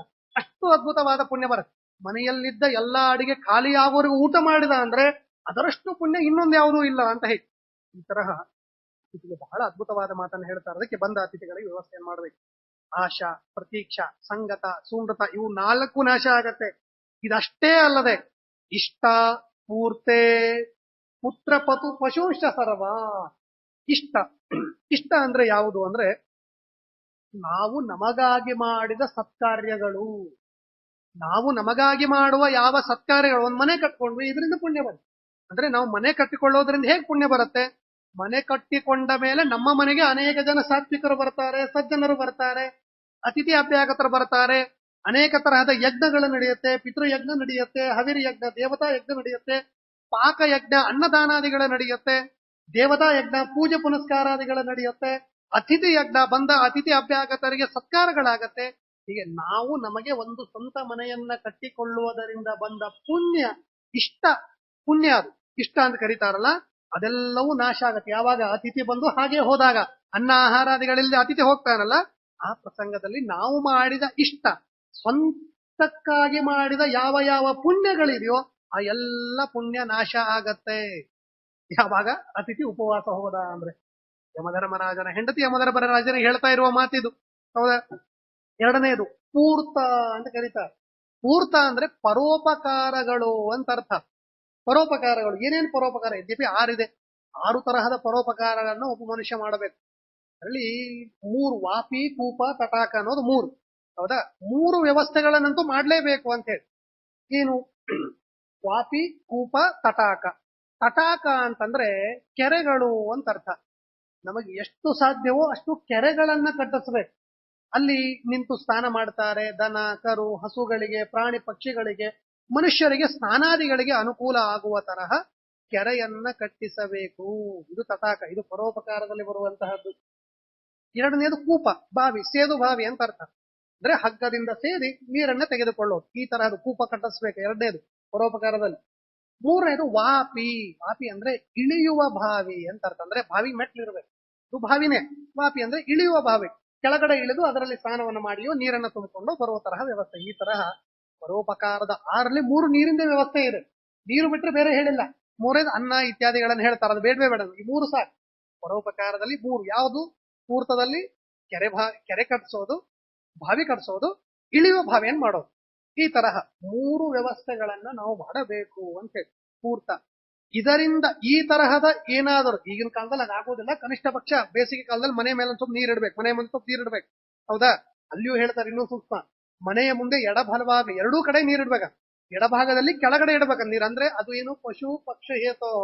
ಬಲಭಾಗದಲ್ಲಿ ಸ್ವಲ್ಪ ಎತ್ತರದಲ್ಲಿ, ಅಂದ್ರೆ ಅದು ಮನುಷ್ಯರು ಕುಡಿಯಲಿಕ್ಕಾಗಿ ಅಂತ ಹೇಳಿ. ಈ ತರಹ ಮನೆಯ ಬಲಭಾಗ ಎರಡೂ ಭಾಗದಲ್ಲಿ ನೀರನ್ನು ಇಟ್ಟು ವ್ಯವಸ್ಥೆ ಮಾಡುವಾಗ ಇದೆಲ್ಲ ಪೂರ್ತದಲ್ಲಿ ಬರುವಂತಹದ್ದು. ರುಕ್ಮಿಣೀಶ್ ವಿಜಯದಲ್ಲಿಯೂ ನಾವು ಇದನ್ನು ಕೇಳ್ತೇವೆ. ಹೌದಾ? ಅವಳು ರುಕ್ಮಿಣಿ ಪತ್ರವನ್ನ ಬರೆಯುವಾಗ, ಕೃಷ್ಣನಿಗೆ ಪತ್ರವನ್ನ ಬರೆಯುವಾಗ ಅಲ್ಲಿ ಹೇಳ್ತಾಳೆ, ಸ್ವಾಮಿ ನಿನ್ನನ್ನ ನಾನು ಮದುವೆ ಮಾಡ್ಕೊ ಅಂತ ಹೇಳ್ತಾ ಇದ್ದೇನಲ್ಲ, ಬರೀ ಸುಮ್ನೆ ಮದುವೆ ಮಾಡ್ಕೋಬೇಡ, ನಾನು ಪುಣ್ಯ ಮಾಡಿದ್ದೇನೆ, ಏನೇನ್ ಪುಣ್ಯ ಮಾಡಿದ್ದೇನೆ ಅಲ್ಲ ಇದನ್ನೆಲ್ಲವನ್ನ ಹೇಳ್ತಾಳ ಅವಳು. ಹೌದಾ? ನಾನು ಮಾಡಿದ ಇಷ್ಟ, ಪೂರ್ತ, ಅತಿಥಿ ಸತ್ಕಾರಗಳು, ಬ್ರಾಹ್ಮಣರ ಪೂಜೆ, ಮನೆಗೆ ಬಂದ ಅತಿಥಿಗಳಿಗೆ ಅಭ್ಯಾಗತರಿಗೆ ನಾನೇನಾದರೂ ವ್ಯವಸ್ಥೆಯನ್ನ ಮಾಡಿ, ದೇವರ ಪೂಜೆಗೆ ನಾನು ಮಾಡುವ ಪ್ರತಿನಿತ್ಯದ ವ್ಯವಸ್ಥೆಗಳಿಂದ ನನಗೇನಾದ್ರೂ ಪುಣ್ಯ ಬಂದಿದ್ರೆ ಆ ಪುಣ್ಯವನ್ನ ಧಾರೆ ಎರೆದು ನಿನಗೆ ಕೊಡ್ತೀನಿ ಸ್ವಾಮಿ, ಬಾ ಮದುವೆ ಮಾಡ್ಕೋ ಅಂತ ಅವಳು ಕೂಡ ಹೇಳ್ತಾಳೆ. ರುಕ್ಮಿಣಿ ಕೂಡ ಪತ್ರದಲ್ಲಿ ಅದನ್ನ ಬರೀತಾಳೆ. ಅದನ್ನೇ ಶ್ಯಾಮಲ ಹೇಳಿದ್ದು, ಇಷ್ಟ, ಪೂರ್ತ, ನಮಗಾಗಿ ಮಾಡಿದ ಸತ್ಕಾರ್ಯಗಳು, ಪರರಿಗಾಗಿ ಮಾಡಿದ ಸತ್ಕಾರ್ಯಗಳು, ಇವುಗಳಿಂದ ಬಂದ ಪುಣ್ಯ ಏನಿರುತ್ತೋ ಎಲ್ಲ ಪುಣ್ಯ ನಾಶ ಆಗಿ ಹೋಗುತ್ತೆ ಯಾವಾಗ ಮನೆಗೆ ಬಂದ ಅತಿಥಿ ಉಪವಾಸದಿಂದ ಹೋದ ಅಂತಂದ್ರೆ ಅಂತ ಹೇಳಿ. ಅಷ್ಟೇ ಅಲ್ಲದೆ ಪುತ್ರ ಪಶುಶ್ಚ ಸರ್ವ, ನಮ್ಮ ಸಂತಾನ, ಆ ಸಂತಾನ ನಾಶ ಆಗಿ ಹೋಗುತ್ತೆ. ಸಾಯ್ಬೇಕು ಅಂತಿಲ್ಲ, ಮಕ್ಕಳು ಸತ್ತು ಹೋಗ್ತಾರೆ ಅಂತ ಅರ್ಥ ಅಲ್ಲ ಅದಕ್ಕೆ. ಅವರಿಂದ ನಮ್ಮ ಮನೆಯ ಕೀರ್ತಿ ಹಾಳಾಗತ್ತೆ, ನಮ್ಮ ಮಕ್ಕಳಿಂದಲೇ ನಮ್ಮ ಮನೆಯ ಕೀರ್ತಿ ಹಾಳಾಗತ್ತೆ ಯಾವಾಗ ಮನೆಗೆ ಬಂದ ಅತಿಥಿ ಉಪವಾಸದಿಂದ ಹೋದ ಅಂತಂದ್ರೆ. ಇನ್ನು ಪಶು ಅಂತ ಹೇಳಿದ್ರು, ಈಗಿನ ಕಾಲದಲ್ಲೆಲ್ಲ ಸಂಪತ್ತು ಅಂದ್ರೆ ಕಾರು, ಬಂಗಲೆಗಳು, ಹಣ, ಬೆಳ್ಳಿ, ಬಂಗಾರ ಇದೆ. ಹಿಂದಿನ ಕಾಲದಲ್ಲಿ ಹಾಗಲ್ಲ, ಪಶುಗಳೇ ಒಂದು ವಿಶಿಷ್ಟವಾದ ಸಂಪತ್ತು. ಹೌದಾ? ಎಷ್ಟಾಕಳೆ? ನನ್ನ ಹತ್ರ 100 ಆಕಳಿದ್ರೆ ಮಹಾಶ್ರೀಮಂತ ಅವನು. 1000 ಆಕಳೆ ಇನ್ನೂ ದೊಡ್ಡ ಶ್ರೀಮಂತರ ಇವನು. ಆಗರ್ಭ ಶ್ರೀಮಂತ ಅಂದ್ರೆ 1,00,000 ಆಕಳಿರೋನು. ಇದೆ ಶ್ರೀಮಂತಿಗೆ ಅಂದ್ರೆ ಇದೆ, ಇದು ಬಿಟ್ರೆ ಏನಿರ್ತಾ ಇರಲಿಲ್ಲ ಅಂತ ಹೇಳಿ. ಹೀಗೆ ಈ ತರಹ ಪಶು ಎಲ್ಲ ಸಂಪತ್ತನ್ನ ಮನೆಗೆ ಬಂದ ಅತಿಥಿ ನಾಶ ಮಾಡಿ ಹೋಗ್ತಾನೆ ಯಾವಾಗ ಅದು ಉಪವಾಸದಿಂದ ಇದ್ದಾಗ. ಅದನ್ನು ಹೇಳ್ತಾರೆ, ಏ ತತ್ವಂತೆ ಪುರುಷಸ್ಯ ಅಲ್ಪಮೇಧಸು ಯಸ್ಯ ಅನಷ್ಟನ್ ವಸತಿ ಬ್ರಾಹ್ಮಣೋಗ್ರೆ. ಇನ್ನೂ ಅನೇಕ ಮಾತುಗಳಲ್ಲಿ ಹೇಳ್ತಾರೆ ಅದನ್ನು. ಮತ್ತೆ ಮನೆಗೆ ಬಂದ ಅತಿಥಿ ಉಪವಾಸದಿಂದ ಹೋದ್ರೆ ಇನ್ನು ಏನೇನು ನಾಶ ಆಗತ್ತೆ ಅನ್ನೋದನ್ನ ಹೇಳ್ತಾರೆ. ಅದನ್ನ ಮತ್ತೆ ನಾಳೆಯ ದಿವಸ ನಾವು ಯಥಾಮತಿಯಾಗಿ ಶ್ರವಣ ಮಾಡೋಣ ಅಂತ ಹೇಳ್ತಾ ಶ್ರೀಕೃಷ್ಣ